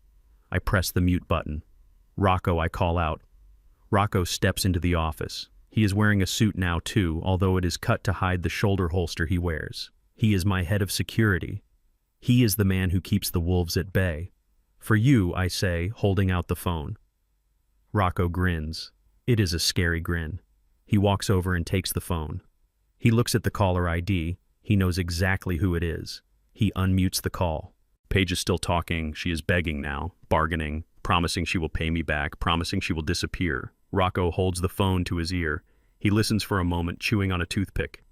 "Yeah, I hear you, sweetheart," he says, his voice like gravel. "But here is the thing. The boss is busy. We are all busy. We are running a business here." He pauses, listening to her scream. No money coming," he says. "The bank is closed, permanently. And as for the lawyer, I suggest you get comfortable with the one you have. 15 years isn't so bad. You get used to the food eventually." He looks at me. I give him a nod. It is time to cut the cord. "One last thing," Rocco says. "That package you sent 2 years ago, the one with the orange jumpsuit." He pauses, letting the silence stretch across the line. "Return to sender," he says. He hangs up. He drops the phone back onto the desk. "Done," he says. Tevin lets out a breath he seems to have been holding for a year. He smiles. It is a real smile. "Let us go, Dad," he says. The pilot is waiting. We walk out of the office. We take the private elevator down to the garage. We get into the back of a black SUV. Rocco drives. We head to the private airfield on the outskirts of town. This time there are no lies about Dubai. There are no fake photos. There are no forged visas. We are going to Italy for a month, just the 2 of us. We are going to drink wine, real wine from actual vineyards. We are going to eat pasta. We are going to sit on a terrace overlooking the ocean, and we are going to talk about the future. We pull up to the jet. It is sleek and silver, gleaming in the afternoon sun. The engines are whining, ready to go. I look at it. It is a long way from the farmer's market. It is a long way from the prison visitation room. Tevin grabs his bag. He looks at me. "You ready, old man?" he asks. I slap him on the back. "I was born ready, son." We walk up the stairs. I pause at the top and look back at the city one last time. Somewhere down there in a cold concrete cell, Paige is realizing that no one is coming to save her. She is realizing that her greed bought her a one-way ticket to oblivion. I don't feel sorry for her. I don't feel anything for her. She is just a ghost now, a bad memory fading in the rearview mirror. I step inside the plane. The air conditioning is cool. The seats are soft leather. A flight attendant hands me a glass of champagne. "To justice," Tevin says, raising his glass. I clink mine against his. "To family," I say. The real kind. The kind you fight for. And the kind you kill for. I take a sip. It tastes like victory. If you enjoyed this story, make sure to hit that like button and subscribe to the channel. Let me know in the comments if you think Paige got what she deserved or if 15 years wasn't enough. And remember, if someone hands you a package with your name on it, make sure you open it alone. You never know what kind of war is inside. Until next time, watch your back and keep your circle small. Throughout my life in security, I lived by a simple code: trust but verify. I forgot that rule when it came to family, and it almost cost me my son. The biggest lesson here isn't about money or revenge. It's about the true definition of loyalty. Blood doesn't make you, family actions do. We often ignore the red flags because we want to believe in the best version of people, but sometimes you have to look the devil in the eye to realize who they truly are. Protect your peace, protect your assets, and never apologize for demanding the respect you deserve. If you enjoyed watching justice get served, hit that like button and subscribe for more stories from the trenches, and let me know in the comments. Would you have given Paige a second chance, or did she get exactly what she deserved?